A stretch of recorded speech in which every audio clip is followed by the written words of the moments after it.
que dijiste. Entonces vamos a buscar el, el PPT que tiene que estar colgado. Voy a entrar a la plataforma por las dudas porque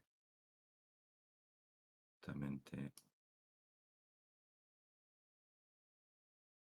voy a usar exactamente el material que tienen acceso ustedes. Entonces vamos acá. Y esta no. Entonces la parte de mis exámenes no. Textura. Entonces vamos a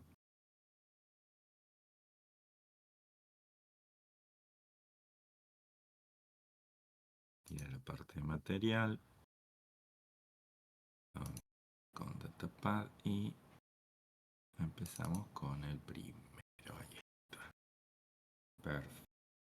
Vamos a poner esto. Vamos a transmitir esto.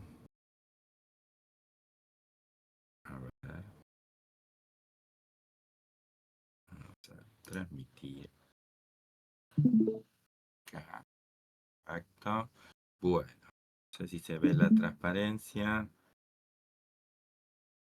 Sí, perfecto, profe. Lo más- Sería como ayuda por ahí, sería de la diapositiva 2021, creo. Bueno, vamos para justamente para donde decís.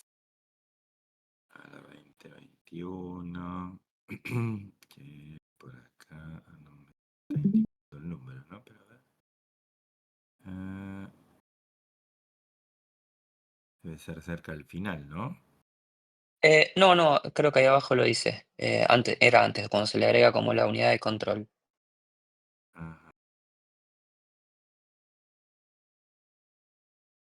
Acá. Perdón, cuando se le suelta, eso, se le agrega el salto condicional, desde ahí más o menos. De la unidad de control y no mencionan nada del camino de datos. O sea, O sea que el diseño de la. Esto ya es la parte de explicación de nuevo, ¿no? Acá está la parte de monociclo. Añadimos salto condicional. Bien. Desde acá el problema.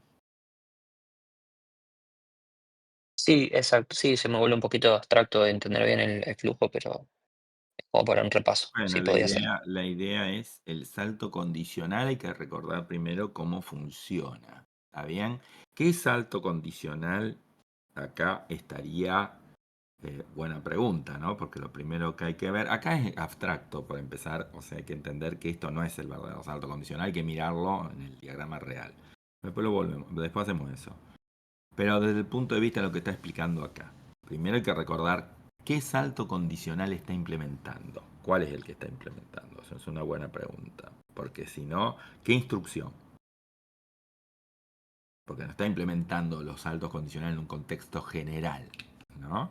Está implementando una específica, porque siempre el material está acotado, ¿está bien? Porque si no, obviamente no es, es simplemente esto, hay que agregar más componentes, ¿no? Y la complicamos. Voy a poner esto. Bien. Entonces, ¿qué instrucción es? A ver, y empieza. ¿Cuál es la instrucción que estamos implementando de salto condicional? ¿Mm? Instrucción en Assembler estoy hablando. ¿Cuál es?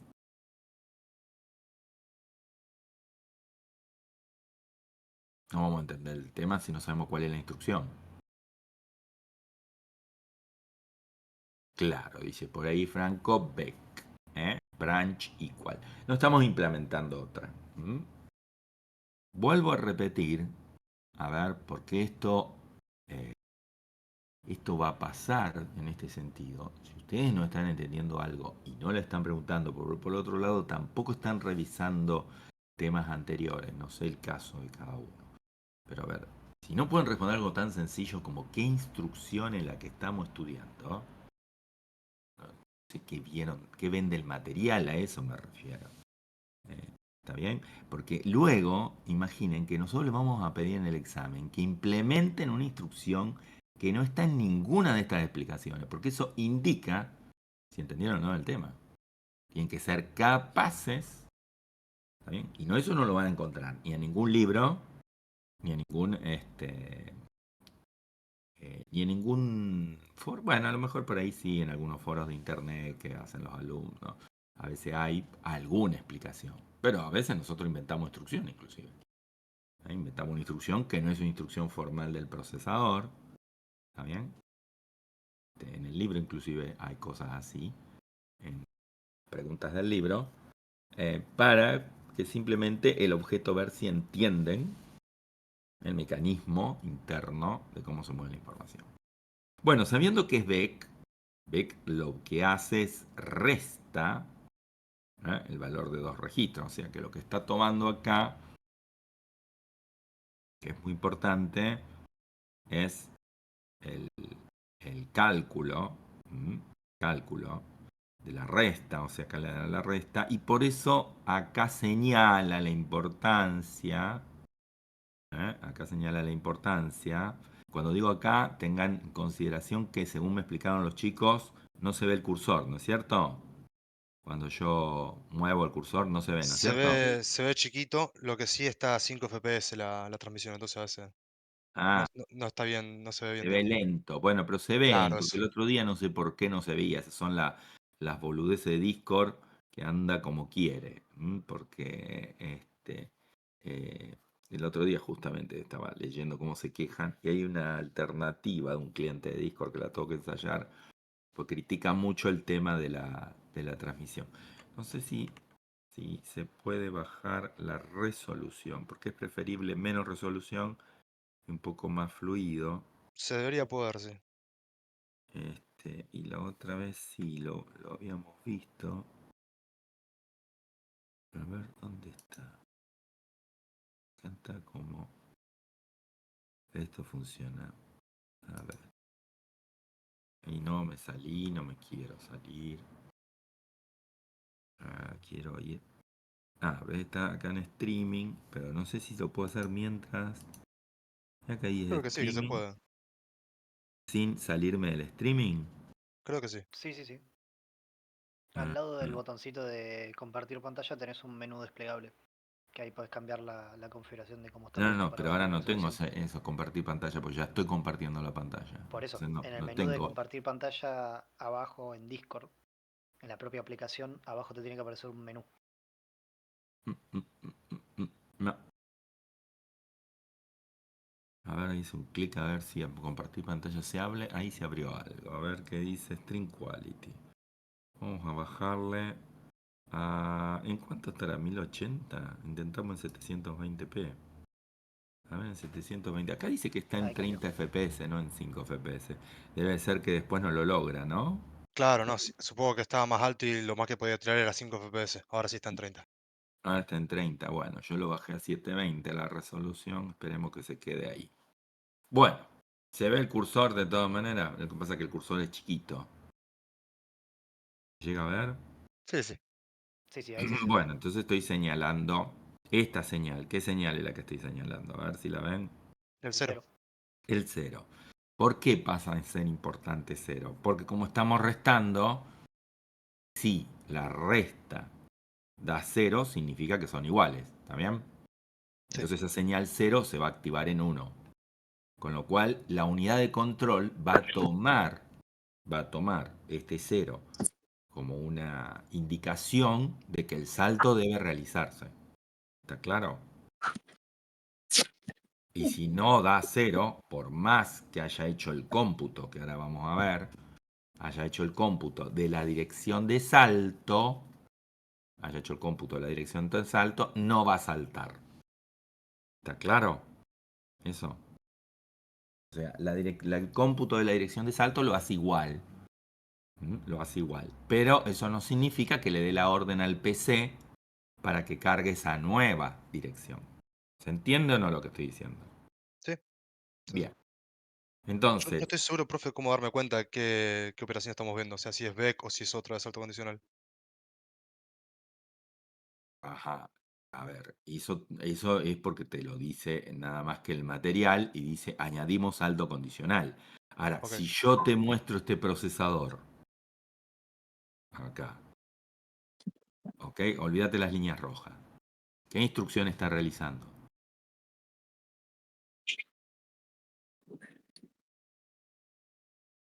ver también el título. Yo te muestro nada más que el procesador. ¿Qué instrucción está realizando?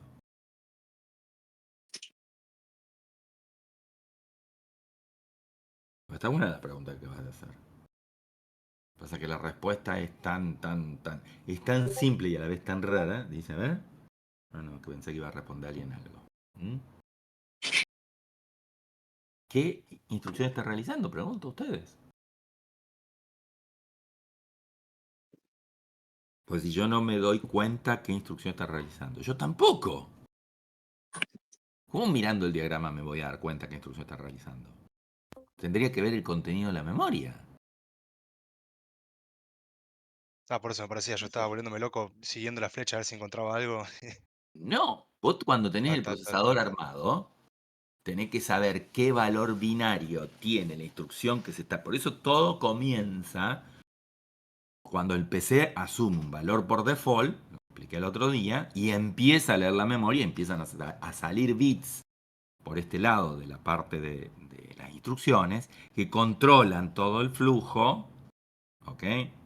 Entonces vos me decís, y bueno, entonces ¿cómo me van a preguntar? Pero yo no te voy a preguntar, mire el procesador qué instrucción está realizando, porque la pregunta misma, si la hiciera yo, es un absurdo. Ahora yo te podría decir, el procesador está haciendo una LW, explícame cómo funciona. Ah, Yo te ok. estoy diciendo que el Me quedé en procesador la pregunta está... antes de si era un Beck o otra cosa y estaba buscando algo para darme cuenta que podía hacer. Ah, no, porque acá dice estamos haciendo una de salto. Claro, sí, sí, sí. Y Sí, de entonces ahí venía, porque no estaba seguro cómo darme cuenta si era un Beck o podía ser otra cosa, no sé. y no podés saberlo. Eso porque si vos mirás el material, cuando empieza, dice que vamos a hacer un conjunto reducido de instrucciones. Y en el video yo tengo que decir en algún momento, estamos por hacer Beck. ¿Estamos? O sea, Está bien. o si lo buscas en el libro, te va a decir, a lo mejor acá no está escrito, podría haber sido una buena idea poner, añadimos salto condicional, instrucción Beck, acá, porque es la única que estamos haciendo. ¿Está bien? Y buscamos, creo que es una buena crítica al material, porque a ver si no está antes, ¿no? Yo acá veo LW, LW, LW, LW, SW. Beck, acá dice que es Beck. ¿Eh? Acá te dice que es Beck. ¿Eh? Cuando vuelve a repasar, porque esto es un repaso, estamos indicando cómo ocurre todo. Acá te dice que es Beck. Ahí arriba dice Beck. No sé si antes dice Beck, qué buena pregunta. A ver. Dice porque vamos a implementar muy poquitas. Acá dice LW, Me parece que tipo de mencionaba referencia. el Beck en una parte que estaba explicando si se hacía o no el salto condicional. Acá dice, vamos a implementar Beck. Lo Ahí dice va, al inicio del material. ahí va, ahí va. ¿Ok? O sea, por eso que el material, yo siempre digo, no se puede estudiar la lección del día. Uno primero lee todo el material completo, después se concentra a lo mejor en lo que quiere ver. Pero siempre hay que pegarle una lectura. Cuando uno estudia, lo primero que hay que hacer es pegar una lectura general, aunque no se entienda el tema. ¿Mm? Y eso son técnicas de estudio. ¿Ok? Y ese es un problema grave que tienen que aprender a manejar como estudiantes en la vida. Que hay cosas que no las van a entender. Entonces, no la van a entender, eso no significa que se dejo de leer. Ahora, si no puedo leer es un problema más grave. Entonces tengo que ir a otro ciclo de enseñanza. ¿Ok? Ese es otro problema. Porque una vez hice algo, y yo estoy absolutamente convencido de eso, una vez hice algo que hubo una alumna que se enojó y se fue de la carrera, hizo bien en irse. ¿Está? Porque le traje un libro de Cortázar y le pedí que leyeran un párrafo cada uno. Está bien, una clase. Y ahí me di cuenta de que algunos de ustedes no saben leer. No sé cómo aprobaron el examen de ingreso. Esa es una buena pregunta. Pero algunos de ustedes no saben leer. No sé quiénes. Yo no puedo dar una opinión. Entonces ella se ofendió muchísimo porque dijo que yo daba arquitectura a las computadoras y no lectura. Y yo le dije, pero ¿sabes cuál es el problema? Si no sabes leer, no sé qué haces en una carrera universitaria.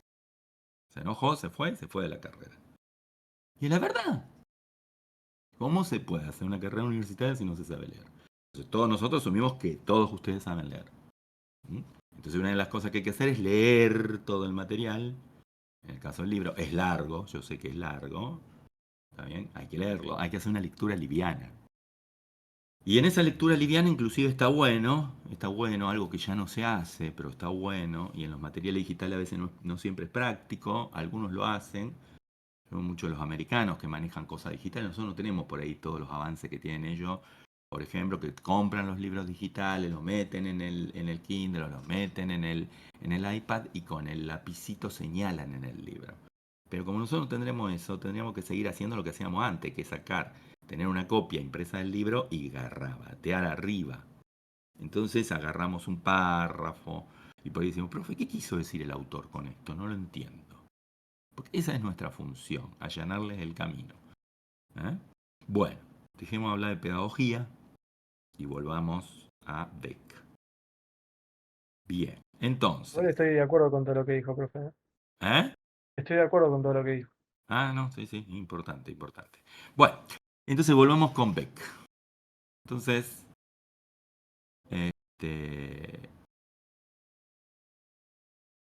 el origen del PC, que es lo que está tratando de terminar, lo saca de la instrucción.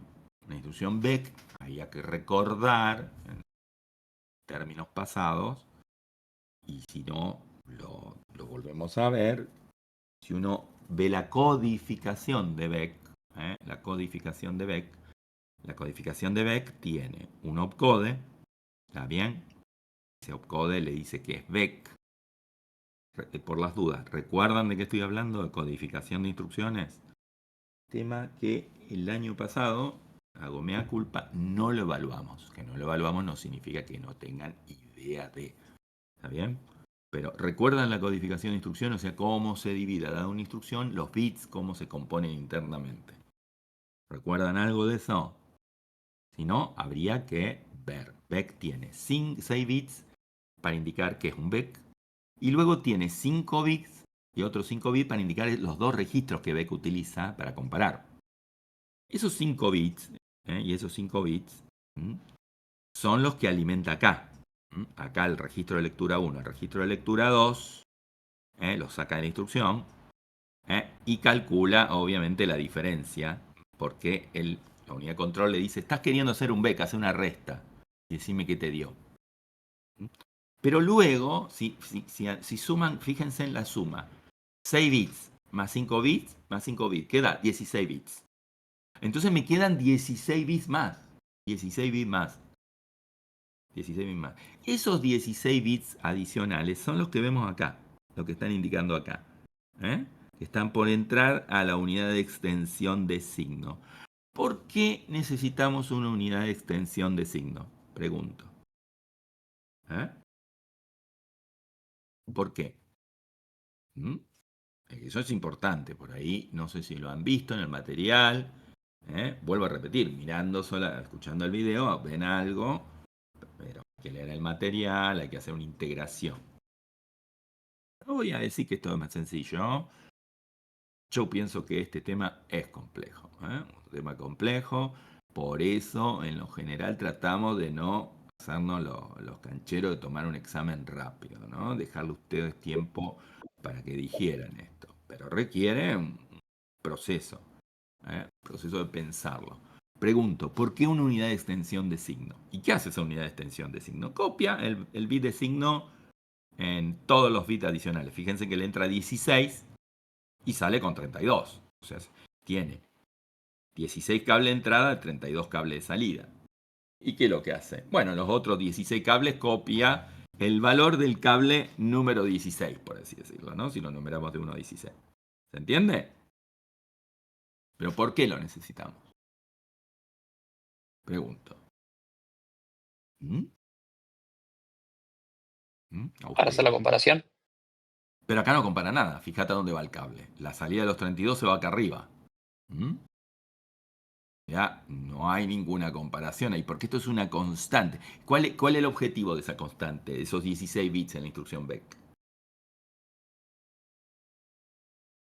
A lo mejor han estado muy abstractos en términos del assembly, se han olvidado del procesador real.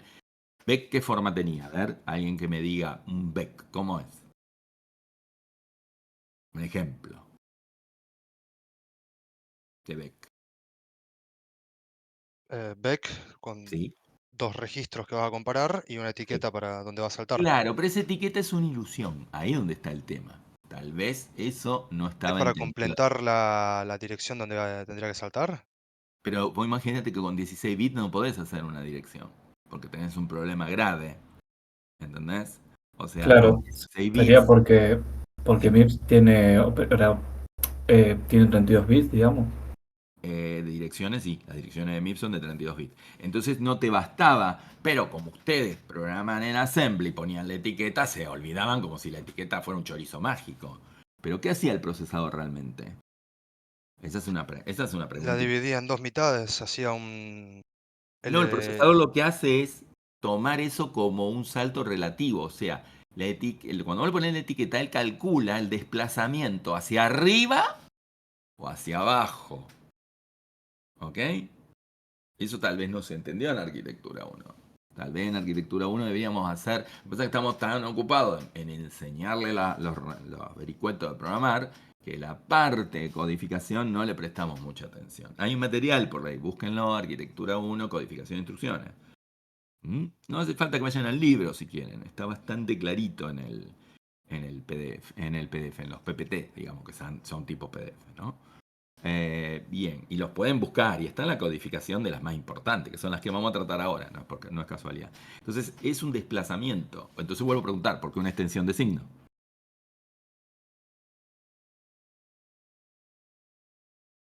¿Mm? Y supongo que para saber si el desplazamiento es hacia arriba o hacia abajo, ¿no? Esa es la respuesta, porque el desplazamiento puede ser positivo o negativo, puede sumar a la dirección en la que estoy parado, porque el cálculo se hace respecto a la que yo estoy parado. ¿Está bien? Entonces yo estoy parado en una determinada dirección y hago un salto.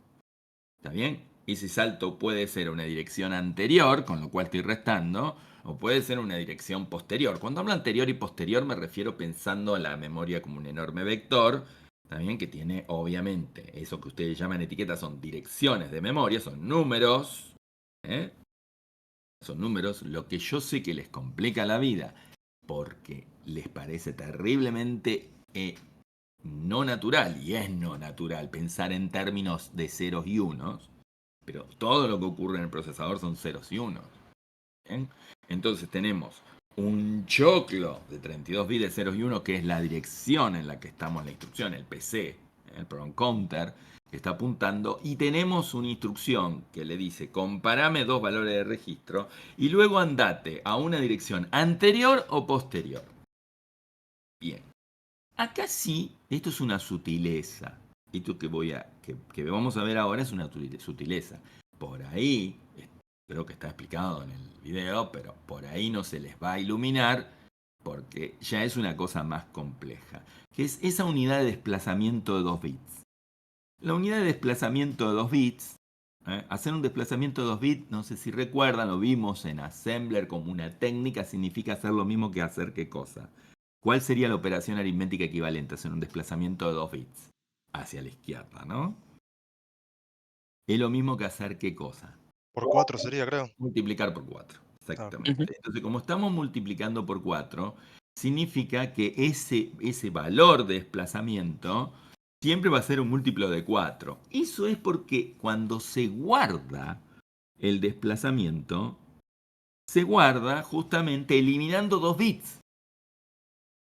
Se guarda el desplazamiento eliminando 2 bits. Cuando se hace el cálculo de la etiqueta, ustedes ponen simplemente la etiqueta y hay que hacer el cálculo del desplazamiento para guardarlo en binario adentro de la instrucción. Eso lo hace el compilador. ¿Bien? Sería una tarea alucinante. Yo siempre digo que hay un gran enigma que yo me planteo y tal vez sería una muy buena idea. Esto es un tema del cuento de la buena pipa. Que si esta materia no deberían estar después, más atrás. Hay gente que dice que no, hay gente que dice que sí. En Estados Unidos lo que está ocurriendo, es una cosa para considerarlo, yo se lo digo a Pablo porque estamos al borde de hacer un nuevo plan de estudio. La carrera siempre tuvo históricamente cambios de plan de estudio a más tardar alrededor de 10 años. Sé que esta es la primera vez que estamos tardándonos tanto porque El anterior, si no me equivoco, es del 2015, o sea que este año debería entrar un plan nuevo. Y el otro fue del 2000, esa vez fue cuando nos tomamos mucho distancia. Pero, y el del 2000 el anterior fue en 1995, o sea que teníamos más o menos bien, después nos mandamos eso fue un motivo, no fue un motivo de tipo más político que otra cosa, pero nosotros queríamos cambiar el plan de estudio, además tardaba 10 años, o sea que debería entrar un nuevo plan de estudio. Una de las cuestiones es discutir si arquitectura debería estar más tarde. Estados Unidos lo que está haciendo está dividiendo la arquitectura en dos. Y lo que pasa es que están algunas que son muy, bueno, no tienen una, tienen varias, ¿no? Yo miro las carreras universitarias, ellos no tienen como nosotros pregrado. Y en esta parte que estamos viendo ahora, la simplifican mucho más, y la dan como un pedacito de una introducción, y luego tienen como una arquitectura más avanzada, ¿no? Que es optativa aparte. Entonces la gente puede no tomarla. Y es el tema que nosotros nos planteamos, y nosotros que no es difícil, no podemos hacer eso de la optatividad, a lo mejor deberíamos mandarla más atrás esta materia. ¿Por qué iba a decir eso? Desgraciadamente fue. Porque una de las cosas que estaría bueno, que ustedes creo que en la carrera no lo hacen práctico, porque eso ahora lo da Rabasset en tercero, es un compilador.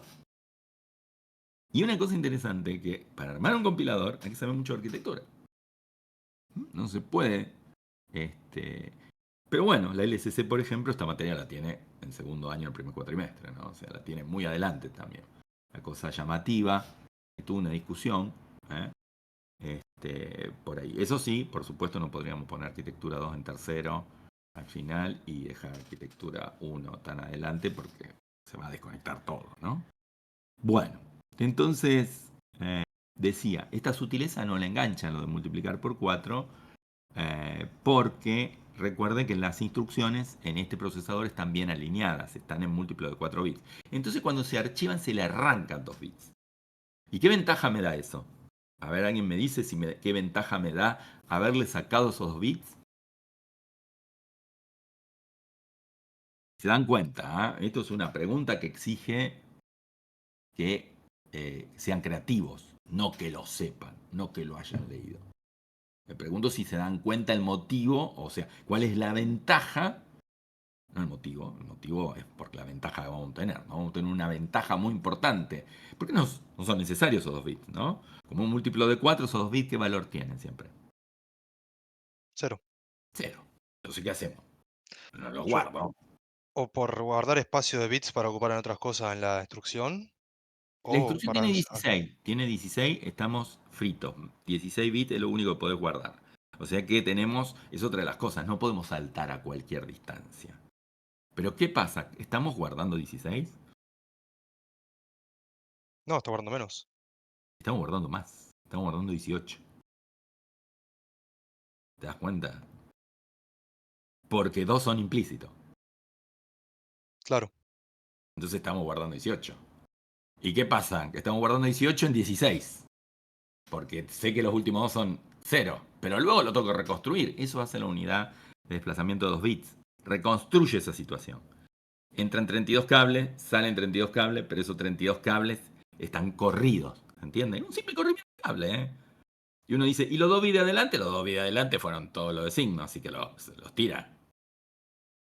¿Está bien? Los elimina. Total, yo estoy garantizado que esos 16 bits tienen todos el mismo signo, así que los tira al carajo. Conclusión, tengo desplazamientos más lejanos. ¿Tengo desplazamientos del orden de 2 a la 18? Claro. No. No, ya espacio para... ¿No? No. 2 a la 17, porque el bit 18 estaría todavía indicando qué cosa, el signo. Claro. Tengo la mitad. Pero 2 a la 17 es el doble de 2 a la 16. ¿Bien? Con 2 a la 16 yo podría alejarme hasta 65.530 y pico, porque no es si recuerdan complemento 2, esto está usando complemento 2.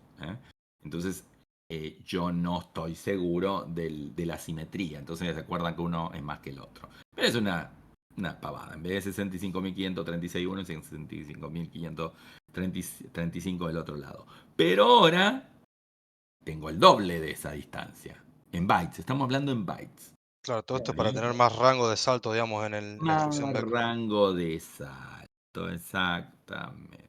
Más rango de salto. O otra forma totalmente distinta de decirlo es que tengo saltos no a direcciones de memoria. Recuerden que las direcciones de memoria MIPS son de bytes, sino a direcciones de instrucciones, que son siempre múltiplo de 4.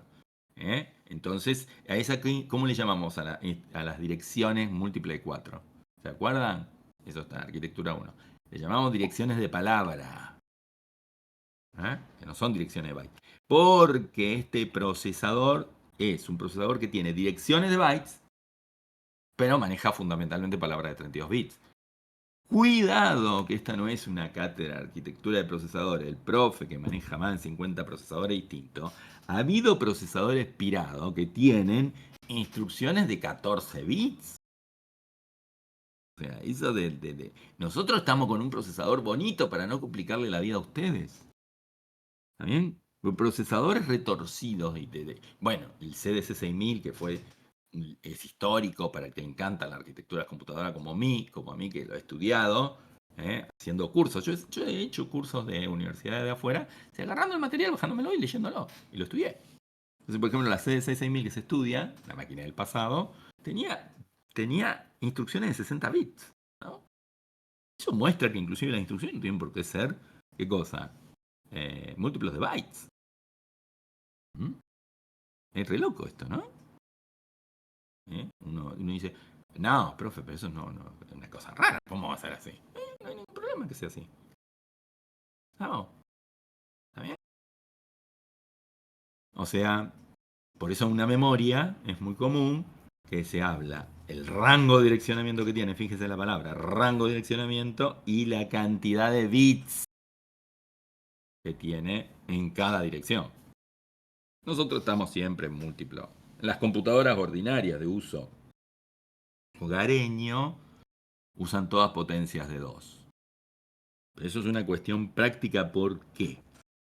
¿Qué caracteriza una computadora hogareña que podría ser diferente de una licuadora, que también tiene una computadora, ¿no? Una licuadora inteligente, o un otro tipo de equipamiento, ¿no? Especializado? ¿Qué lo diferencia? Estoy diciendo bien, no, estoy más o menos preguntando de qué color Costo, el caballo blanco de San Martín, ¿no? costo, facilidad de uso. Que es no especializada. Por eso digo que estaba preguntando el caballo blanco de San Martín, lo estoy diciendo en la frase. Una computadora de escritorio es no especializada, es una computadora general para hacer muchas tareas. A algunos les gusta jugar, a otros les gusta hacer otras cosas, a algunos les gusta estudiar, a algunos les gusta ver películas. ¿Está bien? Se pueden hacer todas esas cosas con la misma máquina. Y cuando uno hace una máquina tan generalizada, entonces justamente utiliza ideas muy generales. ¿Está bien? Pero cuando uno hace una máquina muy especializada, puede tener una arquitectura muy retorcida. Muy Eso retorcida. traduciría, profe, perdón, que mientras más versatilidad necesitas, sería que necesitas más rango de representación, más bits o... Necesitas ser más generalizado, más genérico, Claro, exactamente, y atender todas las tipos de posibilidades. Que eso no pasa cuando haces un sistema muy específico. Entonces, hoy ya no tiene sentido, pero cuando yo daba esta materia, hace varios planes de estudio atrás, o sea, hasta cerca de 1995, solíamos dar en el 2000, porque ya en esa época no estaba, solíamos hablar de la arquitectura de una de las Nintendo. ¿Por qué? Porque tenía muy poca memoria, pero en esa época que las consolas no eran computadoras, eran arquitecturas sofisticadas, separadas, eran terriblemente rápida. Era terriblemente rápida y era terriblemente lindo los juegos. Uno lo comparaba con los juegos de PC, que no había aceleradoras Nvidia de la puta madre en esa época. Y los juegos de PC daban vergüenza.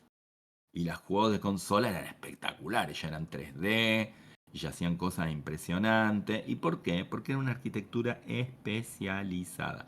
Ahora, vos en esa máquina, después salieron alguna otra máquina que se le podía hacer un engendro y meterle Linux, en esa máquina no podías correr ningún sistema operativo, era una computadora para correr juegos.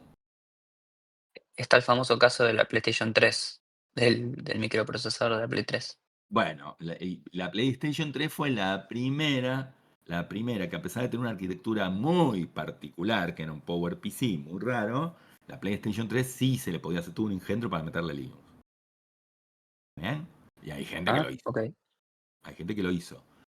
Obviamente que no corría bien aplicaciones generalizadas. ¿Estamos?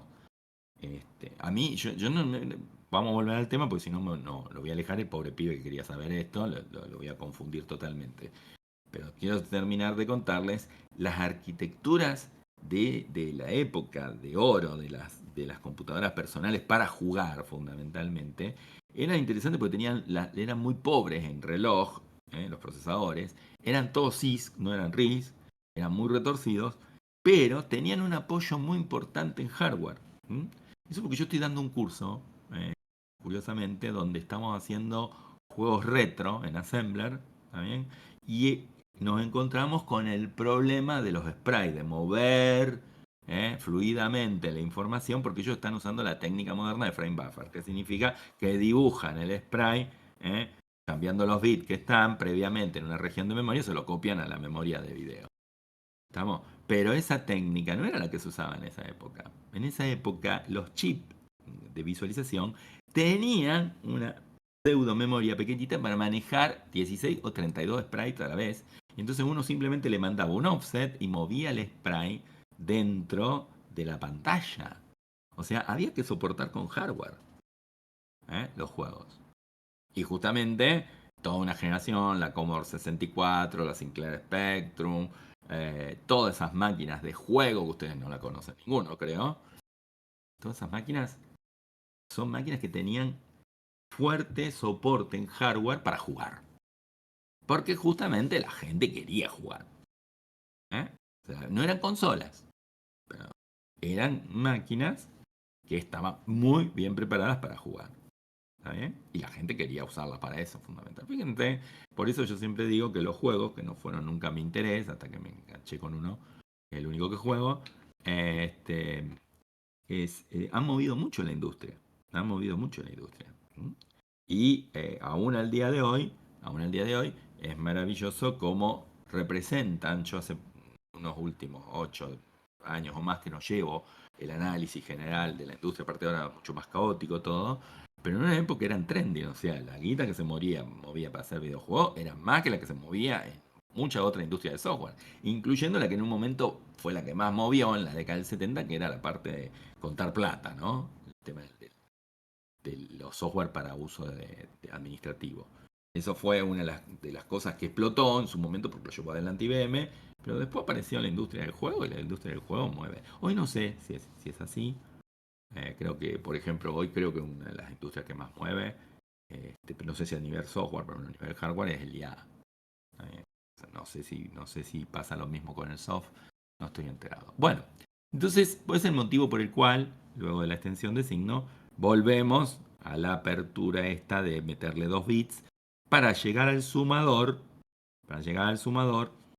con, ¿qué cosa? Con una dirección de 32 bits que representa un desplazamiento que tenemos que hacer, porque eso sí, esto es importante. En binario no podemos agarrar y sumar una cantidad de 32 con una cantidad de 16 o con una otra. Entonces, todo este proceso fue para reconstruir un desplazamiento y llevarlo a 32 bits. Eso es lo que hace la extensión de signo, el desplazamiento. Y fíjense en a quién se lo suma. Al PC. Uno puede decir está el PC más 4. Este es un tema de discusión famoso. Que el libro se hace el Dolobu. Y en realidad, en la arquitectura física real del MIPS, eso se puede ver con el simulador, no lo hace sobre el PC más 4, pero bueno, eso es irrelevante. ¿Ok? Esto para no complicar la vida con el cableado ni todo lo demás, lo hace sobre el PC más 4. Podría ser perfectamente, no hay ninguna diferencia. El compilador va a tener que tener en cuenta cuando calcule el desplazamiento que lo está haciendo sobre el PC más 4 y no sobre el PC. Que es el valor de la instrucción siguiente, recuerden, ¿no? De la que estoy parado. ¿Está bien? Bien. ¿Y por qué en el multiplexor hay un multiplexor a la salida del sumador? Y bueno, porque yo todavía tengo que seguir conservando la posibilidad anterior de ir al PC más 4 como corresponde o ir a la nueva dirección precalculada. ¿Está bien? Ahora, recuerden que esto le está faltando el director de la batuta, que es la unidad de control, que va a decidir si la operación de resta dio 0, esto es nada más que el camino de datos. Justamente el camino de datos no es la unidad de control. ¿Está bien? Y luego la unidad de control, viendo si el resultado dio 0, va a permitir o no que el PC haga el cambio. ¿Está bien? ¿Se ¿Estaría antes entiende? los multiplexores, profe? ¿Eh? La Vamos unidad a de ver. control C. Lo vamos a ver. No es gran cosa. Entonces, si vamos a la parte, acá muestra todo el diagrama completo del procesador con todo el esquema eléctrico. Y si nos fijamos, acá está. Fíjate lo que ocurre. Le pone un AND al 0. Entonces, ¿para qué le pone esta AND? Porque dice, si hay un salto condicional, entonces siempre que te dio un 1 el 0, entonces ahí cambia la fuente del PC. Y la fuente del PC ya es, ¿qué cosa? Es la del desplazamiento. Si yo no te activo esto, significa que vos tenés que pasar siempre la instrucción siguiente.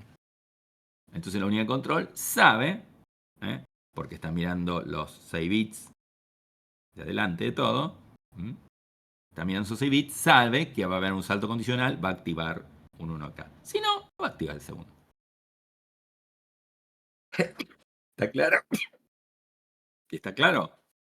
Sí, salud. Gracias.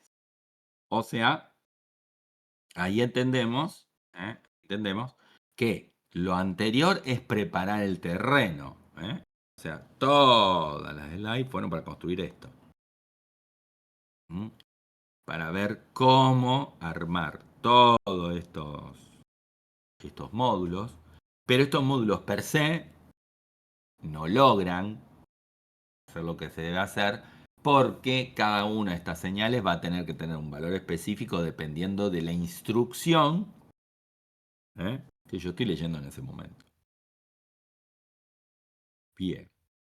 Bueno, me pareció bien la pregunta, independientemente de que yo use como 10 minutos adicional para hablar como hablo de un montón de cosas. Recapitulemos, por las dudas para el que preguntó, cuando hablaba del flujo, la instrucción BEC utiliza el código de operación para determinar qué tipo de instrucción es, los dos 5 bits sucesivos para determinar los dos registros.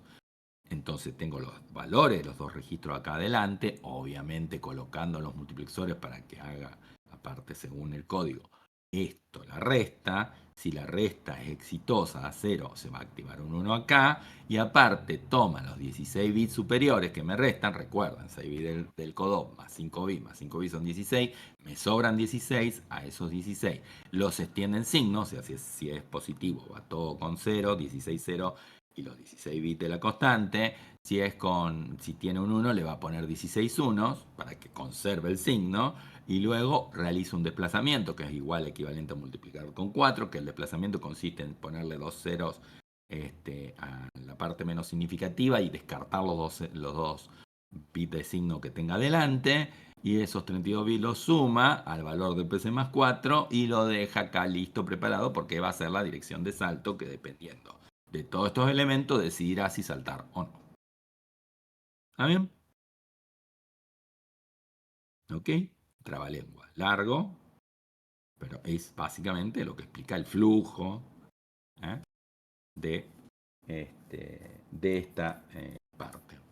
Perfecto, profe. Una preguntita más, perdón, con respecto al desplazamiento de 2 bits.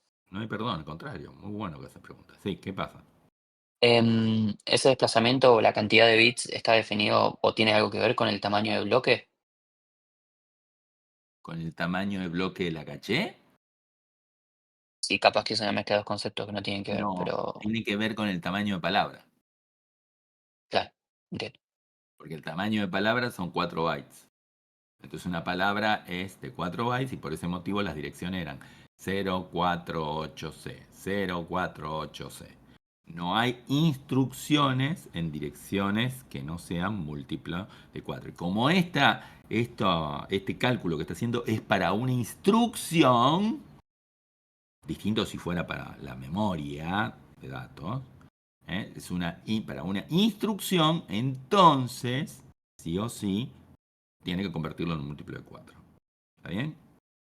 En este sentido, como esto está representando una arquitectura que separa memoria de instrucciones de memoria de datos, la cuestión es cuando yo hago un cálculo, por ejemplo, con LW o SW, que se va a calcular ahora distinto, porque cuando haga LW y SW, fíjense qué loco, ¿está bien?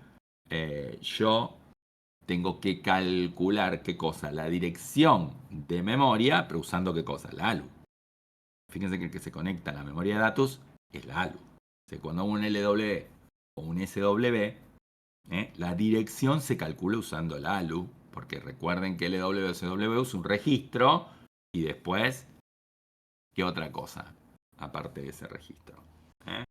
Uso un registro de destino y uso un registro en base a desplazamiento. ¿Está bien? Y adicionalmente, ¿qué?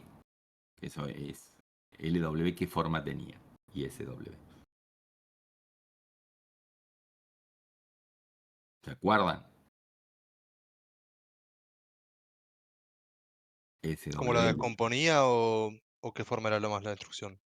Sí, ¿Sería sí, el número de desplazamiento?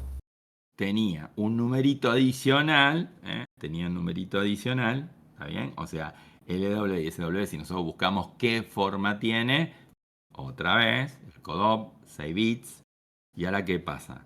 Tenemos 5 bits para indicar si es el registro donde vamos a escribir o el registro donde vamos a leer de la memoria, y otros 5 bits, ¿está bien? ¿Para hacer qué cosa? Para indicar cuál es el registro base que vamos a utilizar para calcular la dirección a la que vamos a leer. Y después, otra vez, qué casualidad, tiene qué cosa. 16 bits, que es una constante, para indicar qué valor le tenemos que sumar al contenido del registro para calcular la dirección de memoria, que se llama dirección efectiva. Si se fijan, no es una casualidad, el módulo de extensión de signo está ahora conectado al multiplexor a la entrada de la ALU. ¿Lo ven? ¿Ahí? ¿Que estoy mostrando esto? ¿O no? ¿Lo ven el cursor? Sí. Bueno, y eso no va a la unidad de desplazamiento de 2 bits. ¿Por qué? Porque ahora yo puedo sumarle cualquier constante. ¿Está bien? Esa no es una constante de 18 bits, es una constante de 16 bits, sí o sí con signo. ¿Y qué pasa? Que el resultado puede ser ¿qué cosa? Acá. Puede ser un número arbitrario. Y eso, que más de uno todavía le habrá ocasionado un dolor de cabeza y tal vez debe la materia por ese motivo. ¿Qué pasaba si calculaba un valor de salto? Que puede hacerlo, calculaba, ¿no? Porque ustedes usan un puntero, qué sé yo, qué cosa rara mientras estaban programando. ¿Está bien? Y el valor no era múltiplo de 4. ¿Qué ocurría? ¿Una excepción? Ocurría una excepción. ¿Por qué? Porque acá no hay ningún multiplicador por 4, no hay ningún desplazamiento de 2. Entonces, el resultado, lo que va acá, puede ser un número arbitrario. Pero MIPS no le gusta que sea un número arbitrario. O sea, los datos también deben estar alineados. Alguien me puede decir, profe, pero nosotros vimos que se podía no alinear. Sí, pero las lecturas se hacen alineadas. Y acá viene una cuestión compleja. Que es, ¿se puede hacer un procesador que trabaja con palabras, como en el caso de MIPS, que trabaja con palabras, también opera en 32 bits, que haga lecturas desalineadas?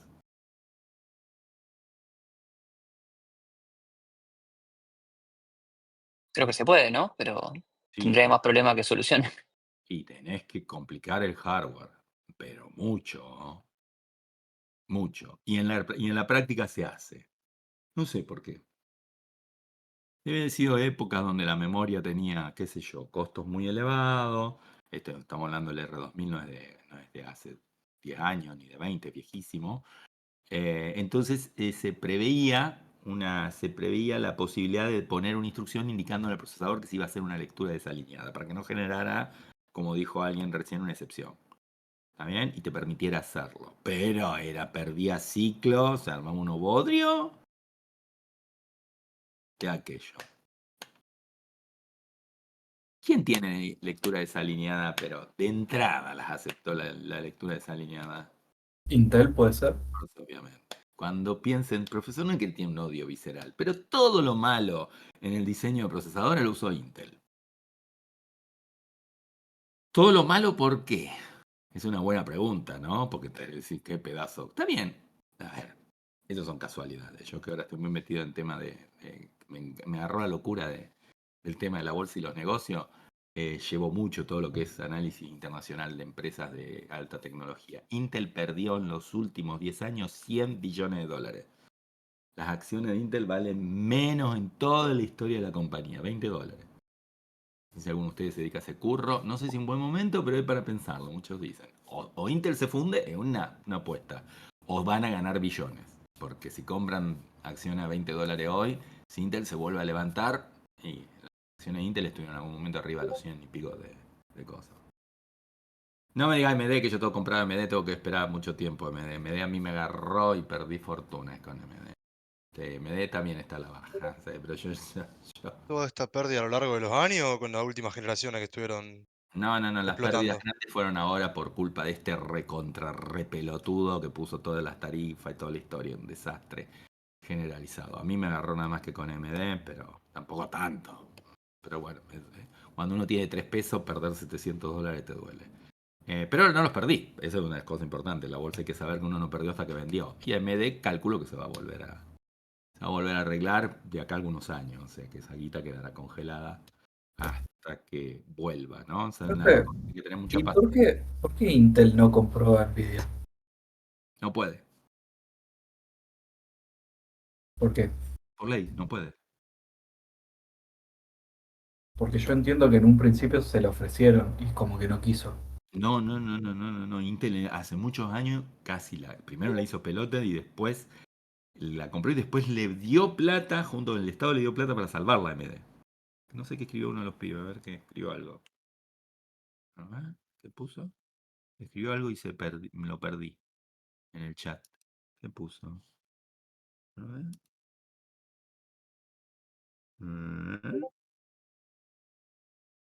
Por Si no te monopolio, había puesto preguntaba. Luca. No sé qué puso Luca.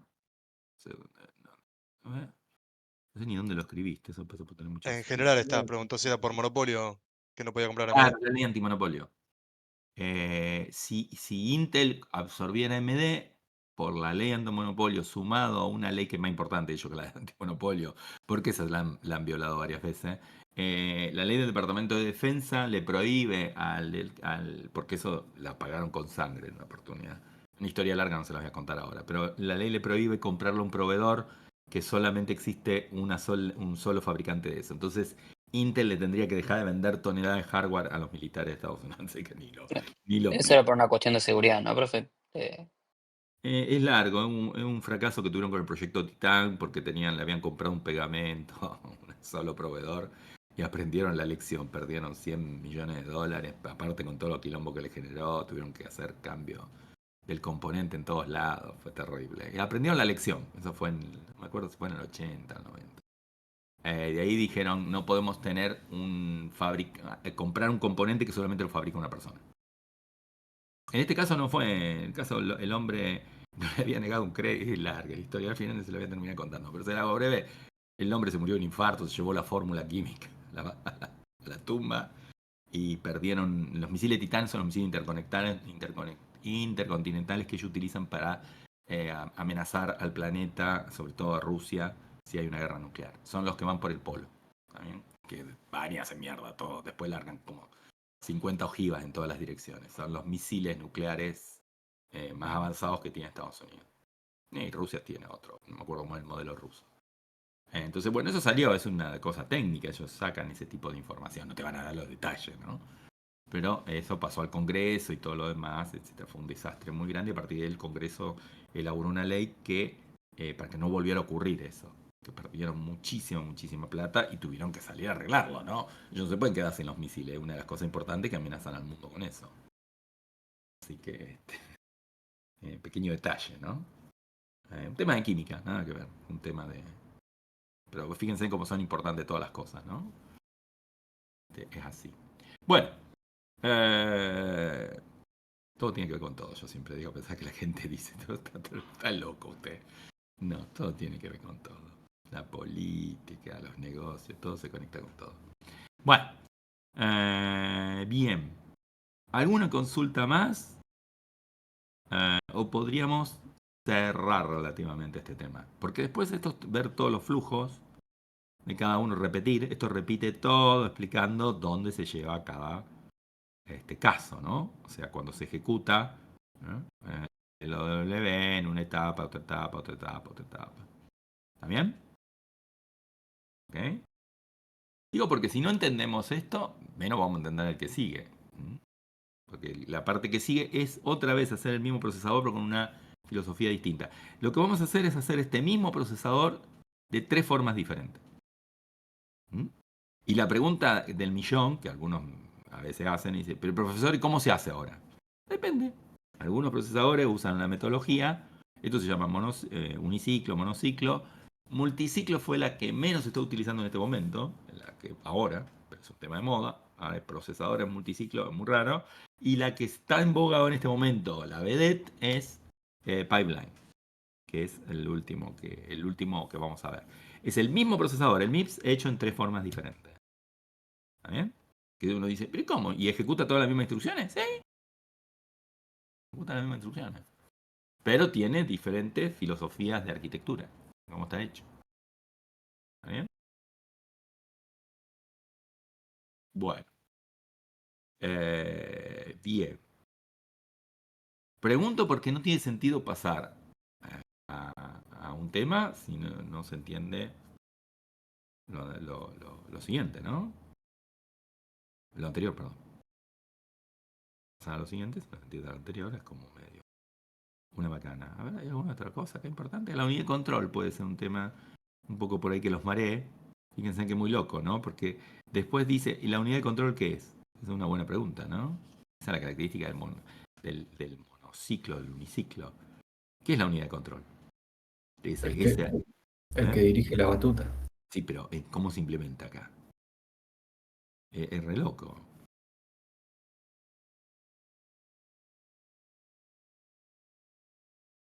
¿Cómo se implementa? ¿Qué es la unidad de control acá?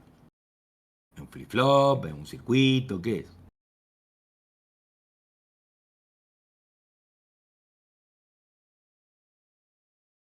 Bueno, ya les anticipo, es muy loco, pero es una tabla verdad. Es un circuito combinatorio.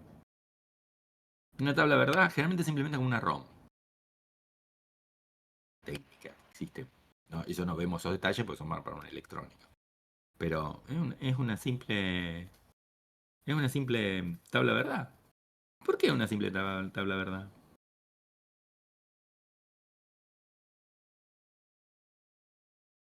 ¿No?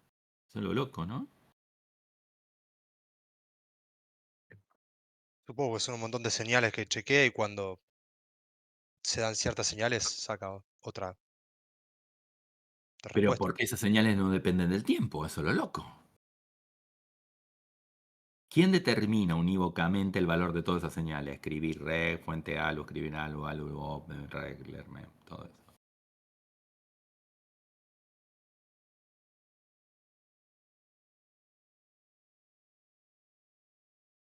Porque para que un circuito se pueda implementar combinacionalmente, ¿cuál era la ley number 1 de los sistemas combinacionales?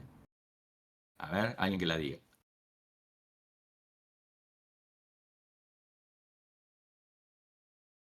Hace poco muchos rindieron arquitectura 1. Tiene que haber alguien que sepa esa pregunta clásica, la pregunta La siempre. memoria, ¿no? ¿Eh? La memoria. Sistema combinacional. ¿Cuál es la definición de sistema combinacional? ¿Qué es un sistema combinacional? Combinacional. Que es como secuencial, pero que tiene memoria. Al revés, no tiene memoria como Ya Walter te arranca la lengua. Sistema combinacional era las salidas dependen exclusivamente de las entradas. Esa era la definición. O no tiene memoria. Las salidas dependen exclusivamente de las entradas. Con cualquier entrada que cambia la salida. ¿Está claro? Es un sistema combinacional. El otro se llama sistema secuencial. Sí. Bueno, Sistema combinacional. Las salidas dependen exclusivamente de las entradas. Entonces, ¿por qué la unidad de control es un sistema combinacional? La tabla verdad. Simple tabla verdad. Depende de qué, todas esas señales. De las entradas. ¿Y cuáles son las entradas? La instrucción. El La opcode instrucción. creo que es. ¿Eh? El opcode no es. El opcode. Nada Claro. más. El código de operación entra y El ahí código de sabe lo que operación tiene le que dice hacer. todos los valores que tienen que tener. El código de operación le dice todos los valores que tienen que tener todas las demás señales. ¿Alguien me podría decir, profe, ¿y las R? Que el código, las R tienen, todas las R tienen el mismo código. No sé si saben. 0. ¿Está bien? Todas las R's tienen el mismo código. 0. Entonces, ¿cómo soluciona el tema de las R? ¿No tiene otros bits al final para especificar? Exacto, y ahí donde viene el truco, porque existe este engendro llamado control de la ALU, que lo preguntamos siempre y nadie responde. Se termina llevando un flor de bochazo con esto, porque no entienden ese concepto.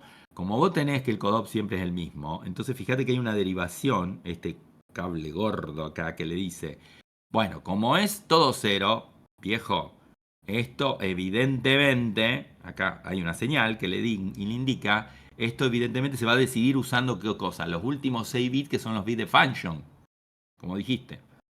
Qué casualidad que se comparten también con lo de la constante. Entonces saca los cables de la constante, los últimos 6 bits, se lo manda a este módulo llamado control del ALU, y acá le dice, mira, yo te voy a dejar decidir a vos, yo acá no te voy a hacer decir que tenés que sumar, tenés que hacer resta, no, acá va a tener que hacer dependiendo de qué cosa, de estos últimos 6 bits. Entonces este módulo, lo que hace es, si es una LW, sabe que siempre tiene que sumar porque tiene que calcular el desplazamiento. Si es un VEC, sabe que tiene que restar porque tiene que verificar si son iguales. Pero si es una tipo R, dice lo que tengo que hacer me lo va a determinar la instrucción. ¿Dónde? Los últimos 6 bits. Entonces casa los 6 bits de eso. Más esta señal que le dice a dale bola a esos 6 bits. Y ahí le manda el orden de lo que tiene que hacer la ALU. Una AND, una OR, una sum, una resta, lo que sea. ¿Mm? ¿Se Esto entendió? de manejarlo distinto en las tipo R es para sacarle carga a la unidad de control que ya está. Se podría hacer una unidad de control más sofisticada, sí, exactamente. Se podría hacer una unidad de control donde esa unidad de control global, en vez de tener alimentada con los 6 bits del CODOP, esté alimentada con los 12 bits. Imagínate, el problema es el pedo, porque no sé si entendés, al no distribuir la tarea, en definitiva, en dos tablas verdad, porque está el control del algo también es otra tabla verdad, en dos tablas de verdad distintas estarías teniendo una tabla de verdad enorme. Acordate, el número de entrada Claro, de la sí, tabla sí, de sí. verdad es 2 a la n, donde n es el número de bits de entrada. Entonces, no es lo mismo tener 2 a la 6, ¿entendés? Que tener, ¿qué cosa? 2 a la 12. Miércoles, que se amplió. ¿Está bien? En cambio acá, esto es muy interesante porque va a usar 2 bits nomás. Los 2 bits de los cuales va a necesitar 3 combinaciones. Porque acordate cuáles son las combinaciones. Suma siempre, resta siempre o dale pelota al otro. Y la otra combinación la deja libre. Pero si en algún día la necesitan en el futuro. ¿Está bien? Claro. ¿Estamos?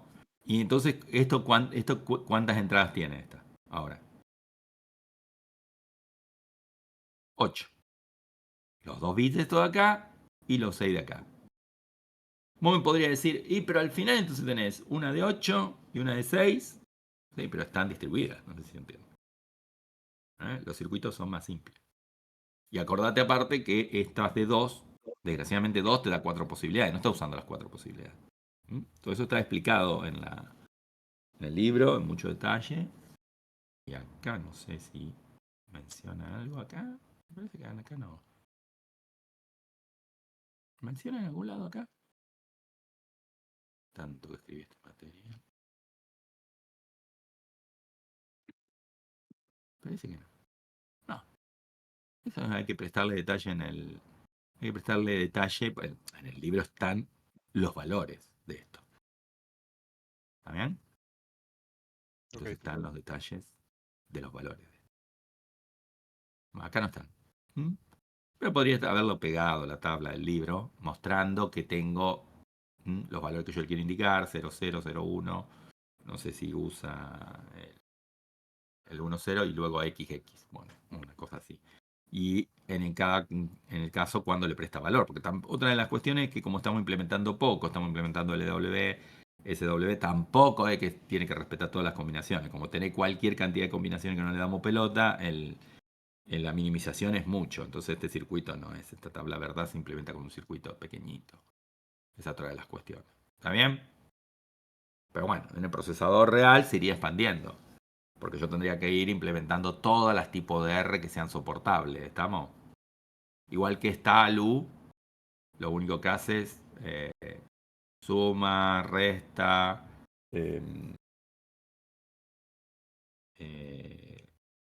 hace AND, hace OR, hace el shift.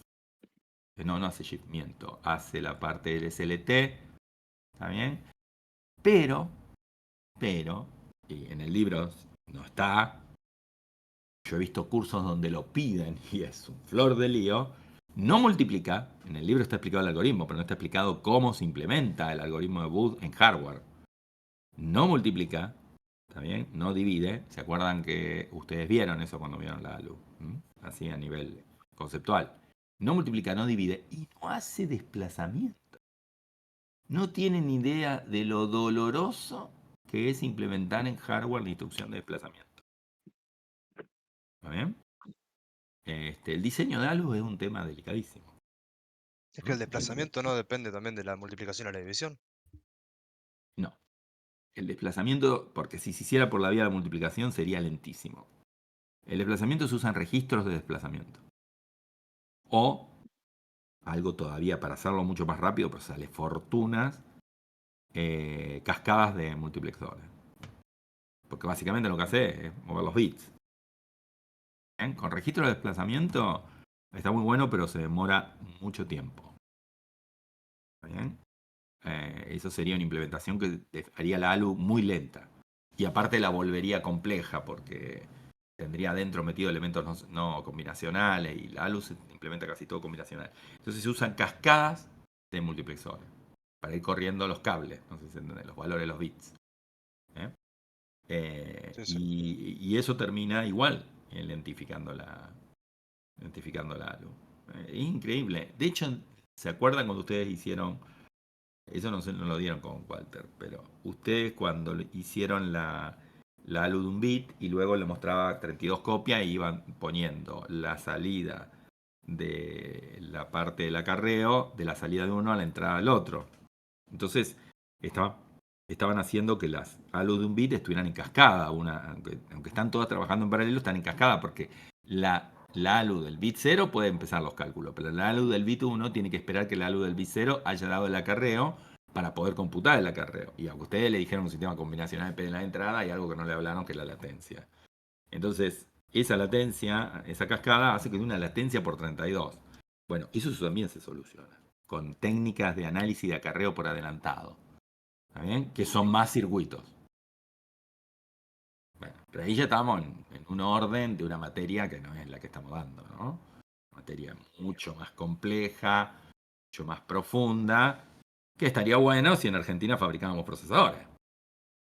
Entonces ustedes podrían ver ideas de cómo se han hecho los procesadores del pasado, que es la idea que está en los libros, para ver de hacer los procesadores del futuro. Esa es la verdad. Es más, yo creo que, y esto es algo que ustedes a lo mejor en algún momento lo van a escuchar, yo creo que intrínsecamente, no sé si saben, las IA las estamos corriendo con GPUs y con procesadores tradicionales. Bueno, estas arquitecturas no son para inteligencia artificial. Hay un error implícito en la arquitectura de los procesadores para hacer inteligencia artificial. E IBM, que es una empresa que yo admiro mucho, que pienso que son unos capos porque son la única que ha sobrevivido de la época de oro de la computación cuando estaban todas las grandes. La mayoría se fueron toda la miércoles, se desintegraron como Motorola, que lo único que quedó son los celulares, pero Motorola también hacía procesadores. Entonces todo se fue a la miércoles, pero IBM diseña procesadores, ¿está bien?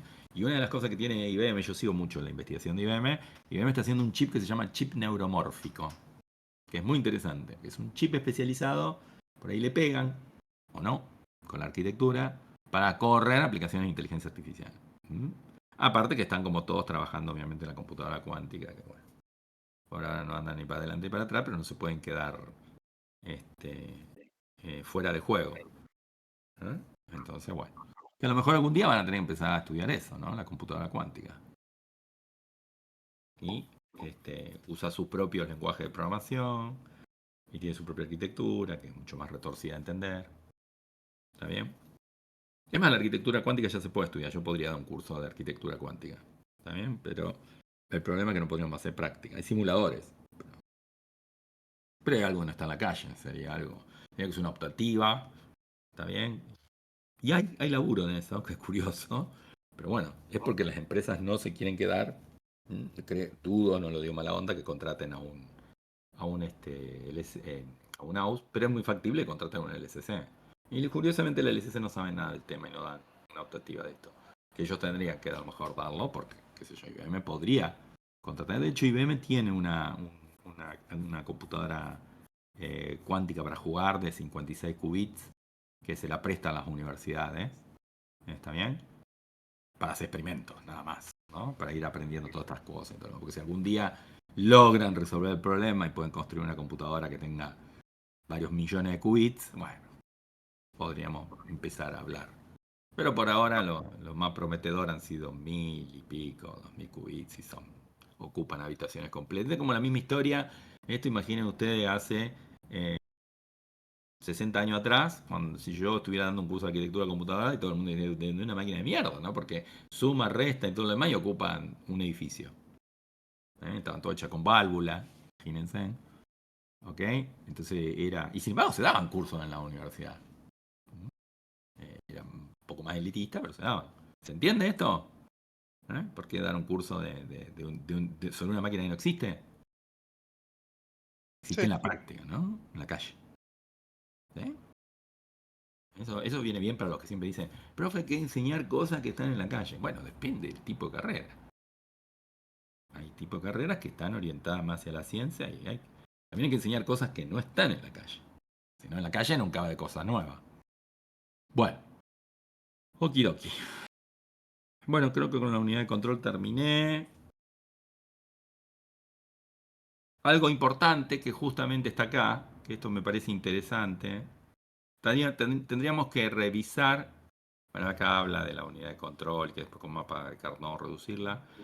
Me parece este tema del, porque hay algunos ejercicios de este estilo, estaría bueno que en la clase que venga, ahora voy a cambiar de tema, si no va a haber ninguna otra cuestión, ya revisemos en la práctica. No sé si la han visto la práctica, ¿ok? Está en el material del Drive, pero no estaba, no sé, creo que no estaba habilitada en la plataforma como buzón. Entonces yo ahora la voy a habilitar como buzón en la plataforma. Simplemente para que la vayan haciendo y saber que la terminaron y la entregan. Después podemos globalmente discutirla. Así que eso lo voy a hacer ahora. Fíjense, no es que es nueva, estaba en el material de coso, pero no había un buzón de entrega. Y este buzón no sé si hay que corregirle la fecha. Ahora después ustedes me dicen. Yo ahí lo hago público, porque hasta ahora no estaba público. ¿Dónde está? Ver.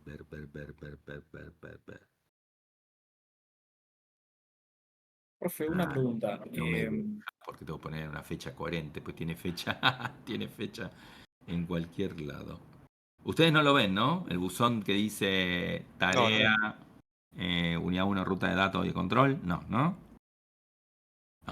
en general aviso de acá, la material y un video. Ok, perfecto, listo. Entonces vamos con eso. A ver, acá debería aparecer ahora una unidad. Dice unidad 2, arquitectura avanzada. No, y esta no está, esa es la del futuro. Vamos a cortarla, esta no, porque para entregar otras cosas. Bueno, la dejamos ya. Esta es la otra que voy a dar yo. Y esta es la... Ahí apareció, ruta de datos de control. Acá están un poco los índices del libro. Y ahí va a estar la tarea. Bueno, la tarea tiene una fecha, que no sé qué fecha tiene. No dice. Vamos a decir que la muestre. Ah, pues no está habilitada. Bueno, Vamos a permitir que puedan hacer envíos desde hoy. Dice 3 intentos permitidos. Dice 3 intentos permitidos, sí, pero lo importante es que le pongamos una fecha tope para que no estemos mandando. Entonces, ¿qué fecha tope le ponemos? A ver. Tienen ustedes. Si no, le pongo 7 días. Bueno, 3 semanas. 2 semanas. 3. Él dijo 3, vamos a poner 2. O sea, mucho. Negociamos. 3 más 15, más 7 más 7, 14, 15. Ahí está, ahí le puse 2. Igual, eso es máximo para... A ver, siempre se puede entregar. La semana que viene igual lo vamos a estar corrigiendo, o sea que si no la... No le dieron bola. Put. Vamos a poner acá a la hora, a la última hora, por las dudas. Ahí está. Bueno, ya está. Debería estar visible. ¿Eh? ¿Ok? Dice que solamente se puede enviar un PDF. ¿Está? ¿Está visible? Y ya vamos Sí. después también poner la otra. Visualizar la otra. Esta es la otra del siguiente tema. Y después ya le pondré fecha. Esta todavía no está habilitada a entrega. Bueno. Ok. Una cosa importante que si quiero modificar es que hay que hacer un envío sí o sí. Vamos a ponerla acá.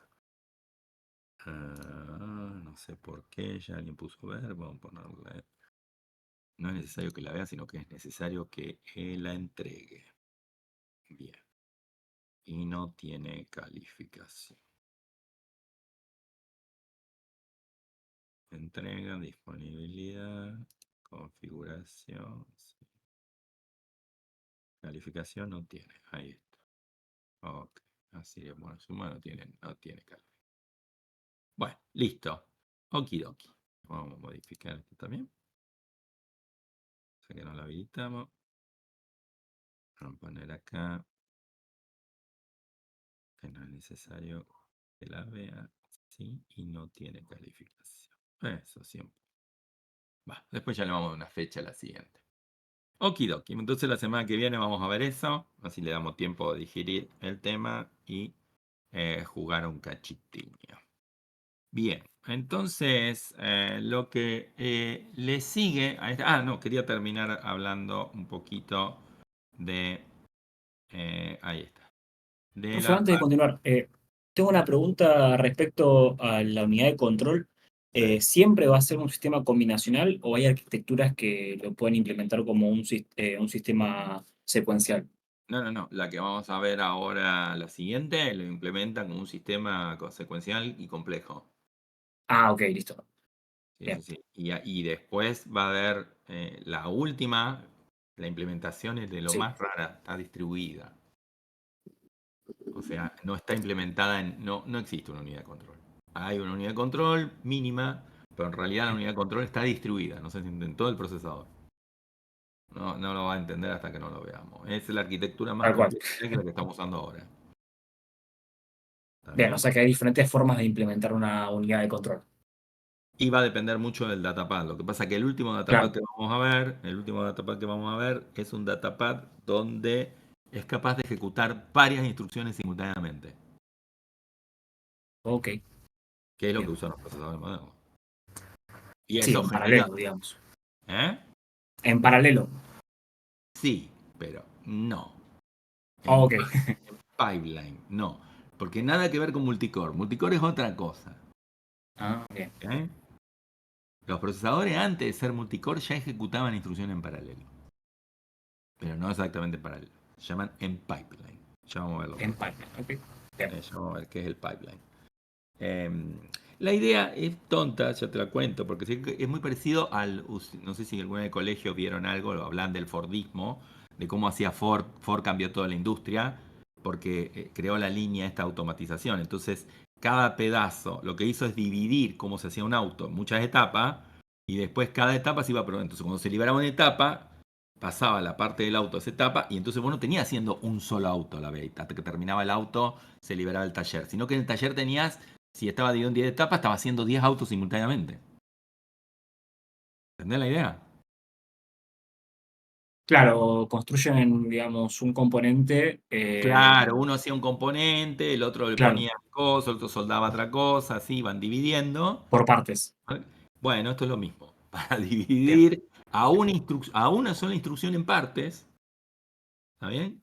Van a dividir una instrucción en partes y le van a asignar a cada parte una independencia y el procesador va a poder estar haciendo una parte de la instrucción en diferentes momentos del tiempo. Claro. ¿Está bien? Muy loco esa idea.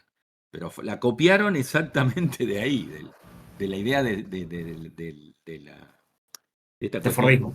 del Fordismo, Sí. de la idea de ciclo de trabajo, ¿no? De que vos el trabajo lo dividís en tareas, mucho antes de aplicarlo a procesadores, la idea del Fordismo se explicaron en todos los campos, en la administración pública, en todo ese tipo, bueno, no en la Argentina, en otros lados del mundo sí, está bien. Justamente una de las cosas que requiere, que es un concepto que Argentina todavía no tiene, fíjate, qué increíble, el Fordismo fue en 1800, como Argentina a veces cosas que no puedo creer. El concepto de ventana única. La arquitectura del procesador exige que haya un único punto de entrada donde entren todas las instrucciones. Bueno, para aplicar las mismas ideas que se aplican en procesador y todo lo demás del Fordismo a la administración pública se requiere el concepto de ventanilla única. Significa que vos no podés ir a distintas oficinas para hacer un trabajo.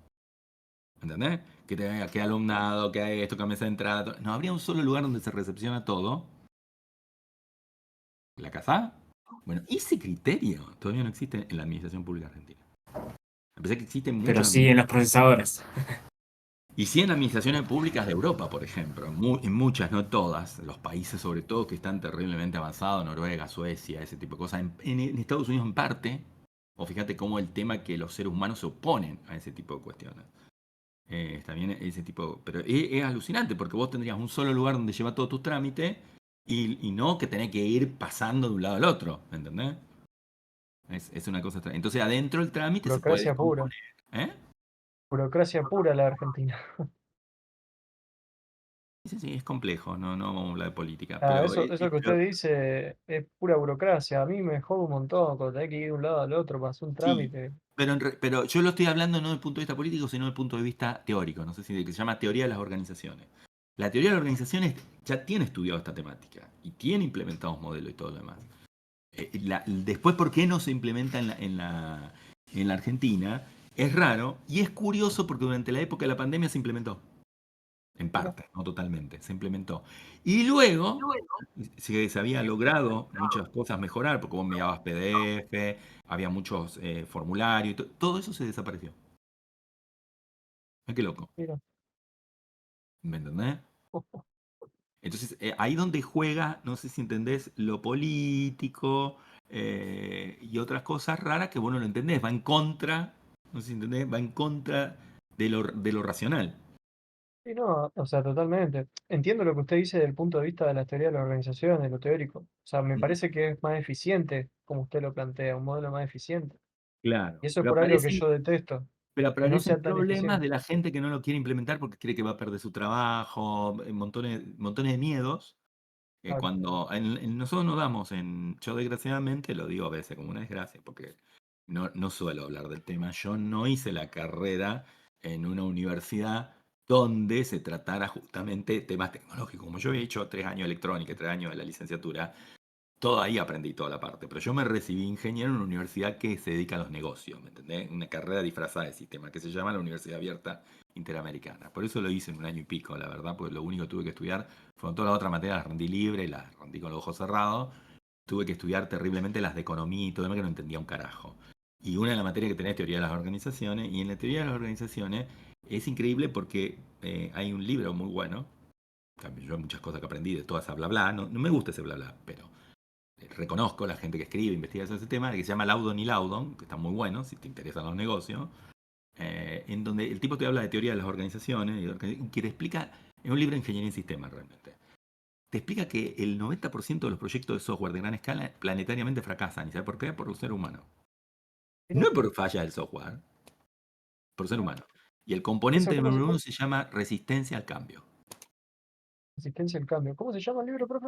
¿Lo puede Loudon y escribir en el chat? Loudon. Los autores son Loudon y Loudon. A ver cómo se llama el libro. Libro muy grosso, un libro de referencia. Loudon, vamos a poner Loudon y Loudon, a ver, va a salir. Loudon y Loudon. Sistemas de información general se llama. Mira, está trucho, mira, para bajártelo, la 12ª edición. Tema ¿Ves? de organización general. Sistemas de información general. 12ª edición. Loudon y Loudon. Perfecto. Loudon, creo, si no me equivoco, creo que Loudon es él y la esposa que escribió en el libro. Perfecto. ¿Qué escribió? O sea, escribió algo y se me fue. No sé qué escribió. ¿En dónde están escribiendo? No, yo ponía, profe, que también opino que por ahí las cosas no andan porque falta un poco a veces de rigor de competencia. Con o sin enfoque mercantilista, pero a veces ese rigor como que hace que las cosas anden mejor en los Loudon dice sistemas. que es un... No digo que es cierto, pero los tipos tienen ya 30 años trabajando en investigación. Loudon dice que el factor más importante es totalmente psicológico. Tiene que ver con la naturaleza humana. Claro. Puede ser. Está basado en el trabajo de Maslow, que fue un psicólogo muy famoso. Está basado en el trabajo de muchas personas que han estudiado muchos años la temática humana y el ser humano se opone fuertemente, pero inclusive hasta lo traumatiza fisiológicamente los cambios. Fíjense que es muy loco, pero esto es un tema que se ve en pedagogía, otra cosa que odio, pero bueno, tuve que estudiar. En pedagogía vos ves el trauma que produce el aprendizaje. Vos sabés que el aprendizaje produce un trauma. Reflexionen ustedes cuando no entienden algo, cómo les genera una ansiedad. Y dice, ¿por qué no lo entiendo? Es más, el tipo que es muy exigente consigo mismo, lo primero que piensa es que es un idiota. ¿Cómo? Los demás lo entienden y yo no. ¿Ves? Y nada que ver. Inclusive, es un tema complejo esto del cambio. Y justamente vos me vas a decir, ¿pero qué tiene que ver con la educación? Es un cambio en el sistema neurológico, porque aprendiste algo nuevo. Y si no aprendiste algo Escuchaba, nuevo, sí, sí, que yo no escuchaba a un tipo que decía, educarse duele, y por eso mucha sí, gente no quiere. sí, sí. E igual que, a mí no me gusta compararlo, pero está buena la comparación. Es como el gimnasio, si no te duele el cuerpo no hiciste una mierda. Claro. Igual está buena la analogía. ¿Viste? Pero esa es la realidad. ¿Viste? Cuando vos vas a un gimnasio con un buen preparador y te dice, pero tenés que forzar el músculo hasta que vos sientas, ¿viste? Ese calorcito y todo lo demás. Y después tenés que descansar porque los días siguientes te duele el cuerpo.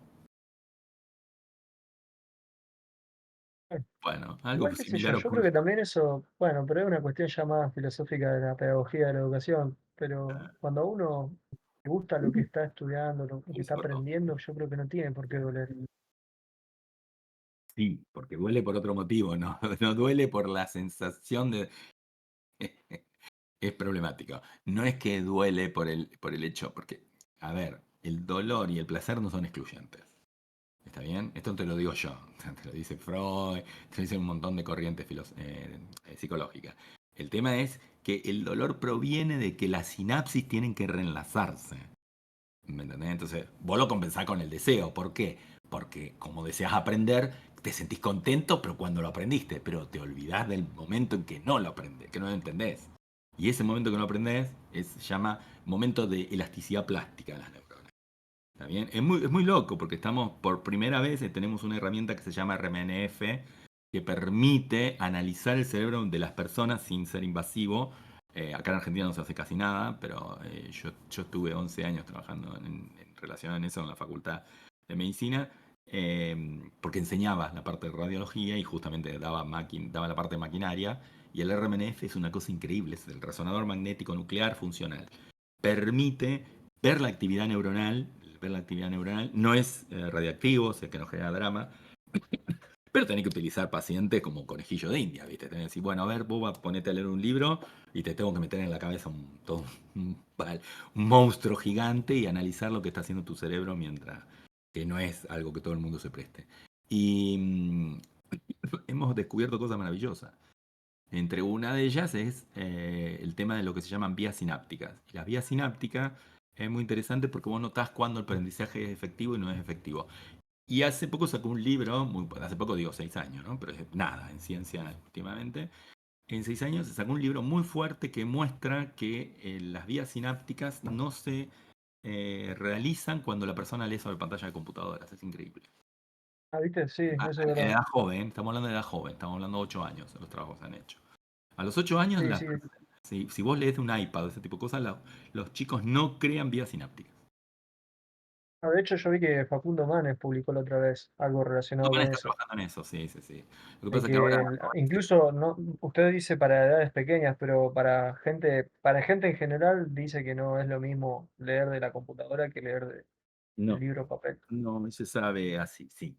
Igual Facundo Manes lamentablemente abandonó las neurociencias para dedicarse a la política, es un chanta ahora, pero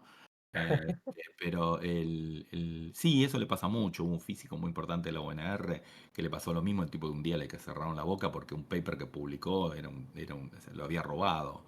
Una cosa tremenda. No ¿Quién? te ¿Roberto podés- Aquilano? ¿La ¿Eh? conocés la historia? ¿La de Roberto Aquilano? Sí. Sí, sí, la conozco. Fue una cama también, o sea, las dos cosas, ¿no? Pero bueno, es triste porque el tipo, una eminencia, Y el una tipo es una eminencia, pero qué sé yo, también, viste, es medio controvertido. Él andaba en una investigación sobre los telómeros y la telomerasa, no sé si usted lo escuchó o lo vio leer algo de eso. No, yo no profundicé en el tema, yo no me enteré por el lado de la vía política porque él estaba muy vinculado con el socialismo y yo tengo que bancarme a algunos socialistas alrededor de la oreja en algunos lados que entonces me cuentan las cosas y todo lo demás y me ponen el bozal, ¿no? Para Sí, que no sí, hable. en la facultad lo odiaban bastante. En el Sí, sí, planetario no tanto, en la facultad lo odiaban bastante. sí, cierto. Bueno, ok, bueno, vamos a transmitir de nuevo porque se fue esto al carajo, justamente que estaba con esta temática, vamos otra vez con acá está. Vamos otra vez. Lo único que creo que se debe haber desprogramado la forma, a ver. Vamos a volver a ponerle 720p, ahí está, 30 fps, que es mejor. Bueno, ok, bueno, antes de terminar la clase, porque tenemos unos 20 minutos más. 20 minutos más. Entonces, bien, estaba con el material de el tema del tiempo, porque hay algunos ejercicios basados en esto.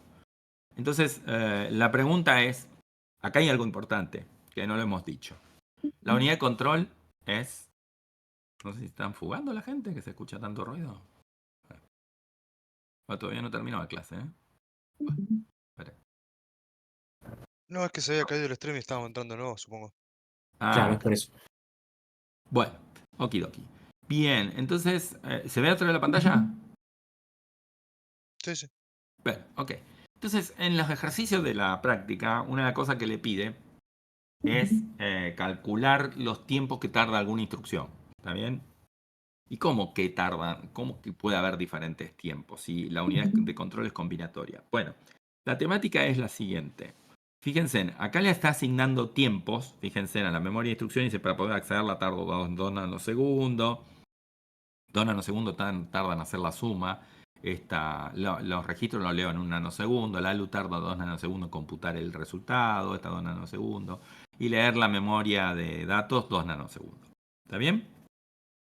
No es una casualidad que diga que la de registro es lo más rápido que hay, el banco de registro. ¿Ok? La ALU, uno dice, pero ¿cómo la ALU es combinatoria? 2 nanosegundos.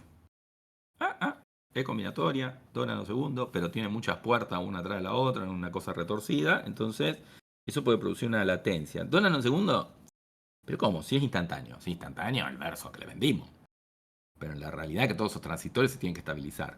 Entonces, si bien es cierto que la unidad de control no tiene memoria, la realidad es que el pulso de reloj tiene que ser lo suficientemente largo para que todas las del resto de las unidades hagan lo que tienen que hacer. ¿Se entiende eso? ¿Sí? Sí. O sea, a pesar de que están interconectadas de forma tal que una vez que se hacen las cosas debería estar todo accesible, si yo no le doy ese tiempo, mientras están variando todas las señales, en realidad lo que tenemos es ruido digital. Son 0 y 1 que se están acomodando. ¿Se entiende? Eso también lo mismo que no sé si lo llegaron a explicar el año pasado en Arquitectura 1 con el flip-flop. El flip-flop, el RS, vieron que ustedes siempre empiezan con la báscula, el RS, no sé si se acuerdan de esa clase. Y les dan el 0,0, que es el que mantiene el estado anterior, QT-1, el 0,1 y el 1,0 que siempre hace el set y el reset, y le dicen que el 1,1 está prohibido. Pero ustedes cuando tienen que hacer el análisis cómo funciona un flip-flop, tienen que asumir, como está realimentado, tienen que asumir que la salida tiene un determinado estado.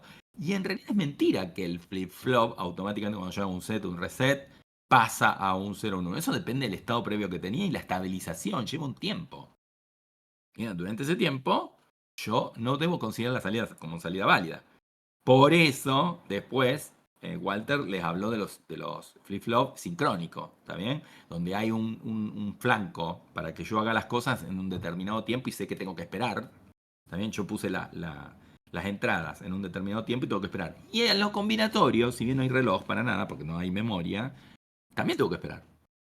Porque es mentira que cuando yo le puse las entradas, decía, o sea, no depende de un estado interno, no tiene memoria, pero sí las salidas no se acomodan inmediatamente. Las salidas tardan un cachitinho. Entonces, esto es combinatorio, esto es combinatorio, esto es combinatorio, pero tienen tiempo de retraso. Entonces, como están en cascada, fíjense, o sea, si yo no tengo la lectura de memoria en 2 nanosegundos, donde tengo el valor de la instrucción, no voy a poder generar correctamente las señales. Por el otro lado, hasta que no calculé el valor de los registros, en el caso de una LW, bueno, casi toda, porque todos utilizan los registros, no voy a poder tener qué cosa, esto. Ahora, una pregunta muy interesante, acá viene el análisis. El tiempo de lectura de los 2 nanosegundos de la memoria de instrucciones y el tiempo de 2 nanosegundos de este que está acá, del cálculo del PC más 4. ¿Estos dos hay que sumarlos? Porque esto hay que No, sumarlos. son simultáneos. Claro, ocurren en simultáneo. Esa es la idea. Yo voy viendo la simultaneidad. Cuando algunos, yo ya tengo el dato listo, por ejemplo, en este caso ya tengo la extensión de signo, bueno, tendré para calcular estos 2 nanosegundos en la VEC, pero no van a contar en otro, ¿se entiende? Y así el ejercicio les pide que calculen para el procesador. Y el peor caso, porque fíjense, acá les da un ejemplo, le dice las tipo R van a tardar 6 nanosegundos, las LW van a tardar 8, las SW va a tardar 7, la del salto condicional van a tardar 5 y el jump va a tardar 2.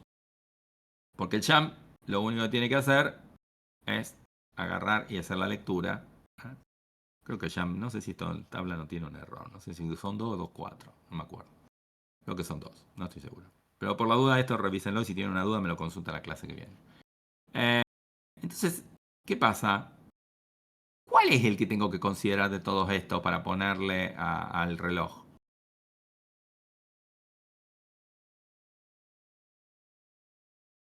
El peor caso. Porque si yo le pongo el reloj 6 nanosegundos, ¿está bien? Bueno, las de salto condicional van a andar perfectas, ya van a andar perfecto. ¿Okay? La aritmética van a andar perfecto. Pero esta a lo mejor me tiene un resultado, hace una avanzada, porque necesita 8 nanosegundos para garantizar que se ejecute correctamente. Entonces yo le tengo que poner el peor caso. Y si yo le pongo 8 nanosegundos y viene una de jump, ¿qué pasa? Y bueno, perdido al tiempo, ¿qué cosa? 6 nanosegundos. ¿Está bien? Y eso es un problema de la eficiencia. Entonces ahora, otra vez, rendimiento. Si yo tengo un tiempo de ejecución de 8 nanosegundos, ¿está bien? ¿Ok? Fíjense en si tengo las aritméticas un 44%, la LW tengo un 24%. Esto es contando instrucciones, ¿no? Agarran un código, por eso acuérdense que el rendimiento siempre se medía con código. Entonces ese código tiene un 44 de aritmética, LW un 24, SW un 12, salto condicional un 18 y jump un 2%. Entonces si yo aplico ese concepto encuentro que un procesador que pudiera ejecutar instrucciones, ¿está bien? Instrucciones en forma selectiva, o sea que pudiera tener un reloj diferente para cada tipo de instrucción, ocuparía en promedio, a diferencia del monociclo que es 8 nanosegundos, 6,3 para esta ejecución. ¿Está bien? Para otro tipo de programa, otro tipo de rendimiento. ¿Ok? Entonces, de ahí nace la idea de hacer un procesador, no sé si eso está acá mismo. ¿Está acá mismo? Sí. De hacer un procesador que de este concepto y del hecho que fijémonos todas las unidades redundantes que tenemos un sumador acá, otro sumador acá, ¿está bien? Entonces, estos dos sumadores, la pregunta, ¿no podemos usar esta ALU para hacer estas sumas? Y eso va a dar nacimiento a otra implementación, que es la implementación multiciclo. En la implementación multiciclo, cada instrucción ya no se va a hacer más en un gran ciclo de reloj, sino que va a haber diferentes ciclos dependiendo de qué es lo que utilice la instrucción. ¿Está bien? Por supuesto que esto va a necesitar más multiplexores y más registros para sostener algunos valores en el tiempo. ¿Está bien? Y ahora vamos a tener aparte la complejidad de que dice que cada dato y resultado estará en un registro determinado para que no se destruya cuando termine el ciclo que le corresponde. Entonces eso da una arquitectura muy grotescamente de esta manera. Necesitamos ahora. Y fíjense que ya no hablamos de memoria de instrucción y memoria de datos, lo unificamos porque lo permite. ¿Está bien? Esto permite tenerlo unificado. En la arquitectura uniciclo también se puede unificar agregando circuitería. ¿Está bien? La arquitectura multiciclo tiene memoria de instrucciones y de datos separados en primera instancia. Acá directamente ya están juntos. ¿Está bien? A pesar de que esto va a ser en lugares diferentes. Las instrucciones van a estar en una región, los datos van a estar en otra. ¿Está bien? Pero se comparte una sola memoria. Aparece el registro de instrucciones, que antes no estaba. Este registro va a almacenar el valor de la instrucción. ¿Por qué? Porque el problema es que yo voy a estar por usar la instrucción también para datos. Entonces, cuando cambie la memoria para dirigirme a los datos, ¿qué va a pasar con la instrucción? Se vaya a la miércoles. Entonces la retengo en el registro de instrucciones mientras se está ejecutando. Vamos a tener un registro de datos de memoria, que es para cuando estoy haciendo lecturas, mantener la lectura de la memoria en ese registro. Y vamos a necesitar darle una salida estable, porque como por ahí vamos a estar utilizando el banco de registro para hacer otra cosa, lo que sea, vamos a tener que darle una salida, una entrada estable a la ALU. Entonces vamos a tener dos registros que no los vamos a controlar en general. Esto se le llama buffers, comúnmente, que sostienen ¿qué cosa? Los valores leídos de uno y el otro del banco de registro en un instante de tiempo para que la ALU pueda computar. Y también vamos a almacenar lo que la ALU calcula. O sea que la complicamos bastante. Pero, justamente, todo eso hace que ahora, fíjense, acá está el nuevo procesador, hace que todo eso simplifique el hecho de que ya no tenemos tres sumadores. Fíjense, la ALU se va a encargar de todo. ¿Por qué la ALU se va a encargar de todo? Porque lo va a realizar en ciclos diferentes. ¿Está bien? Como esto va a ocurrir en ciclos de tiempo diferentes, y recuerden que LW es la mala, recuerden que LW, según esto, LW era el diablo. LW es la mala de la película, recuerden eso. LW tarda mucho, fíjense en que LW tiene que cargar la instrucción, hacer la lectura en el banco de registro, luego hacer el cómputo del ALU, de la dirección, hacer la lectura en memoria y luego volver a grabar en los registros. Esta LW va a llevar múltiples ciclos, más que todas las demás. ¿Está bien? Entonces, justamente, debido a eso, vamos a tener que la unidad de control va a ser muy compleja, lo que preguntó recién su compañero. Todas las unidades de control van a ser una tabla, ¿verdad? ¿No? Esta unidad de control va a hacer diferentes cosas en diferentes momentos de tiempo. Entonces, la vamos a implementar, ya me adelanto, no es que vamos por acá, pero la vamos a implementar haciendo ¿qué cosa? Haciendo un autómata. ¿Se acuerdan de los autómatas? A ver si los tengo por acá al final. Un autómata. Este engendro que está acá. Esta es la unidad de control. ¿Está bien? La escribimos como un autómata. Después la estudiamos. Que hoy, en la clase de hoy, vamos a poder entender este tema. Estamos introduciéndolo para verlo más adelante. ¿Está bien? Esta va a ser la unidad de control. Respondido al compañero que me dijo, imagínate que esto no lo vamos a poder hacer con un sistema de combinación. De hecho, vamos a ver cómo implementar esto y lo vamos a ver con una de las metodologías más clásicas. Existe una metodología que se llama metodología cableada. Esa no la vamos a ver. Consiste en usar un software especial que puede agarrar este autómata y construir todos los flip-flop y todas las cosas, haciendo todo el tema de los estados y el análisis y la conversión. Eso ya humanamente es imposible hacer porque aparte el autómata este es nada más que para, fíjense, para JVEC las R y el LWSW. Si acá intentamos hacer las 70 instrucciones, esto sería una araña gigante. ¿Está bien? ¿Ok? Y es muy difícil de implementar. Es muy difícil de implementar. Yo les había mencionado que cuenta, nosotros estamos haciendo, yo estoy ahora armando también el MIPS, estábamos haciendo en otro curso nuestro propio procesador, que es este. Esta es nuestra compu, que la estamos haciendo en otro curso. Esta es una de 16 bits. ¿Ok? Y la unidad de control de esto, que no sé si la tenemos por acá. Acá está. La unidad de control de esto es bastante compleja. Es bastante compleja, porque fíjense en todas las señales que tiene que generar. Estas son todas las señales que genera.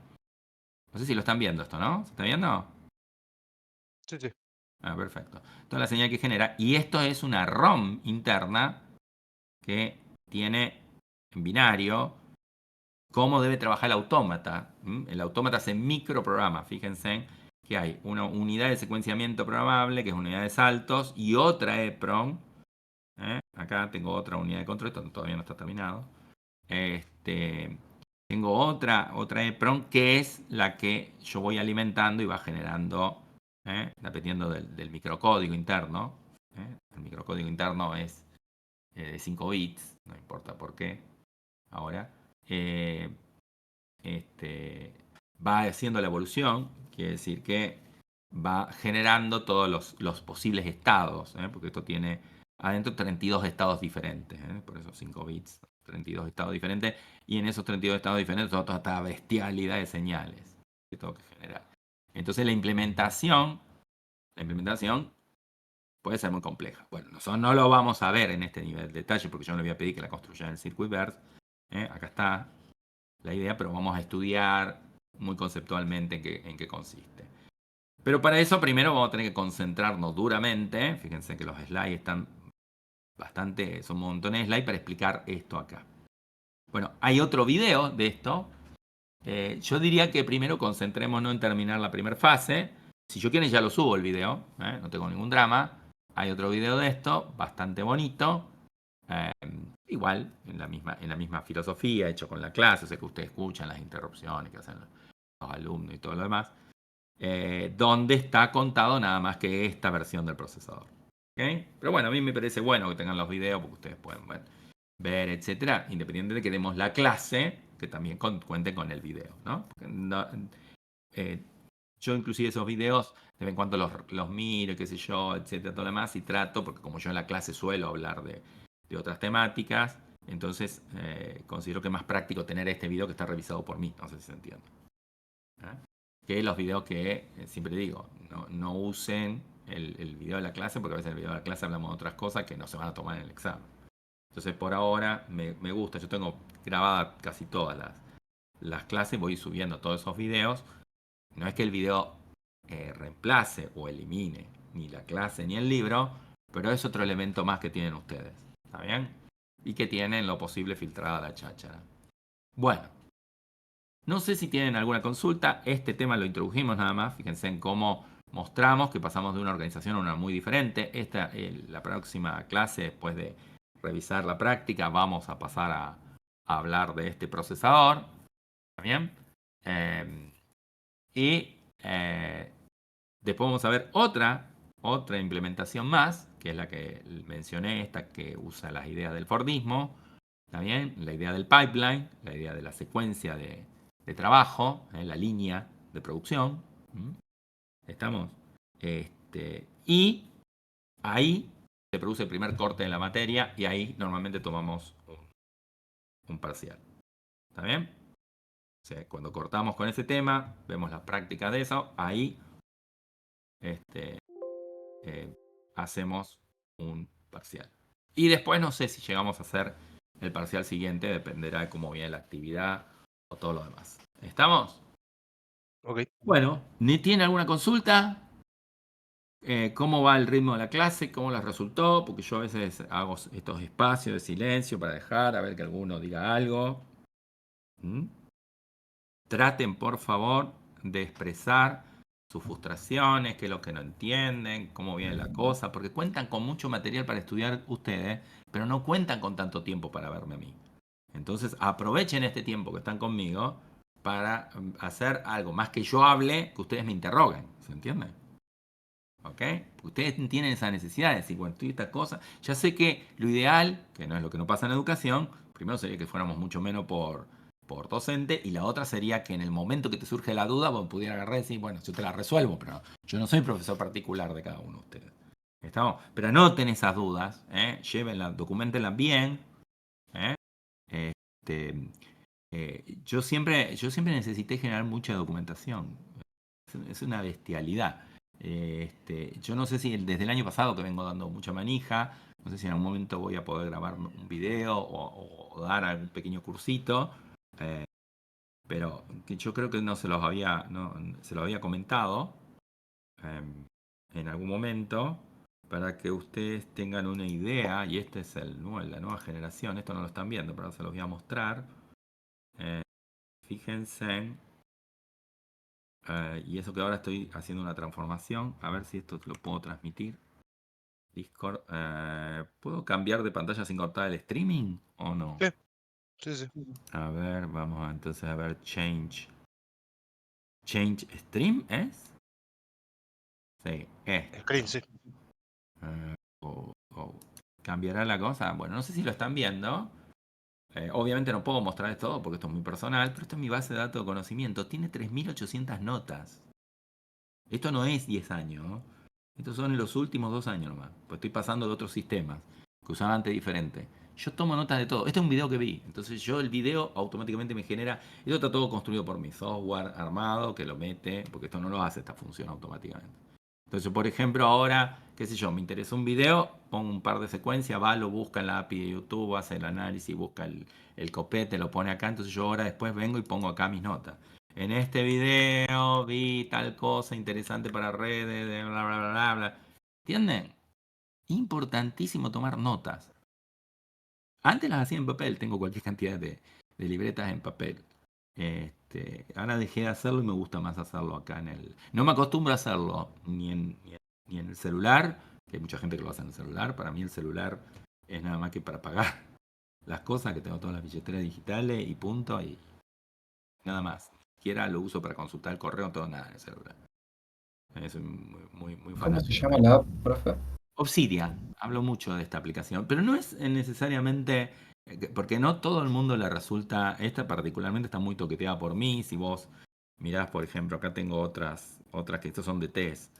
Si vos la ves, por ejemplo, lo que pasa es que esto no, cuando hablo no se ve porque abre una nueva ventana. Las otras son muy distintas, o sea, esto tiene tocado mucho la estética. Por ejemplo, si vos le pones la estética por default, se ve muy diferente. Por ejemplo, a ver. Si vos le pones normal de fábrica, viene así. Y estas cosas no las tiene. Está bien, pero te lleva mucho tiempo. Pero es una idea que les digo, como metodología de estudio. No necesariamente tiene que utilizar esta. ¿Está bien? Inclusive, fíjate que le cambia mucho los márgenes. Esto tampoco lo tiene, este calendario que uno puede escribir. Yo hago un clic acá y me genera automáticamente. En la zona donde dice Journal me dice por ejemplo, si tengo un evento de la computadora se rompió algo, o si diariamente cuando quiero algo que, qué sé yo, en el 2025 tal día vi tal cosa, me pasó tal cosa, tuve un problema de salud. ¿Está bien? O sea, lo voy logueando, ¿no? Voy llevando. Entonces, pero usen cualquier método, pero quiero decir, lleven notas, no que usen este software. ¿Ok? Lleven notas, y la materia, lleven notas, dudas. Entonces se la escribieron, qué sé yo, en la próxima clase, mire, estaba haciendo. Pero no intenten, que yo sé que ustedes tienen la mente re joven, está muy plástica y todo lo demás, pero a lo mejor surgió algo interesante que no lo captaron, y pasó una semana, y recién el martes que viene me van a ver a mí, y cuando me quieren, ya ni se acordaban que era lo que me querían preguntar. ¿Se entiende? ¿Ok? Sí. Bueno, listo, vayan a disfrutar y a tomar algo, y después vayan a la otra clase que tengan que ir. Profe, si queremos ampliar un poco más de este contenido, ¿vendría a ser del PDF que tiene la contraseña? En el Genome. De los que son pesaditos, los que pesan como 200 megas. Serían los que están comprimidos. Porque están ¿cómo se llama? Vectorizados, no perdón, vectorizados, están escaneados. No, esos libros no pude conseguir la versión digital original. Entonces están escaneados y la verdad que escaneado feo. ¿Está bien? Buenísimo, profe. Bueno, Gracias. la contraseña la habían pasado por acá, ustedes. No sé si está puesta ahora ahí. Está puesta así en el sitio. comunidad Porque el está otro ya. día creo que no nos pusimos con ese tema y que vamos a escribirla en el sitio, ¿no? Sí, quedó en el sitio. Quedó en el sitio. Bueno. Listo. Bueno, chicos. Vayan a hacer un descanso, lo que necesiten. Y nos estamos viendo el martes que viene, si Dios quiere. Dale, profe. Gracias, profe. Buenas noches. Gracias. Gracias. Nos vemos.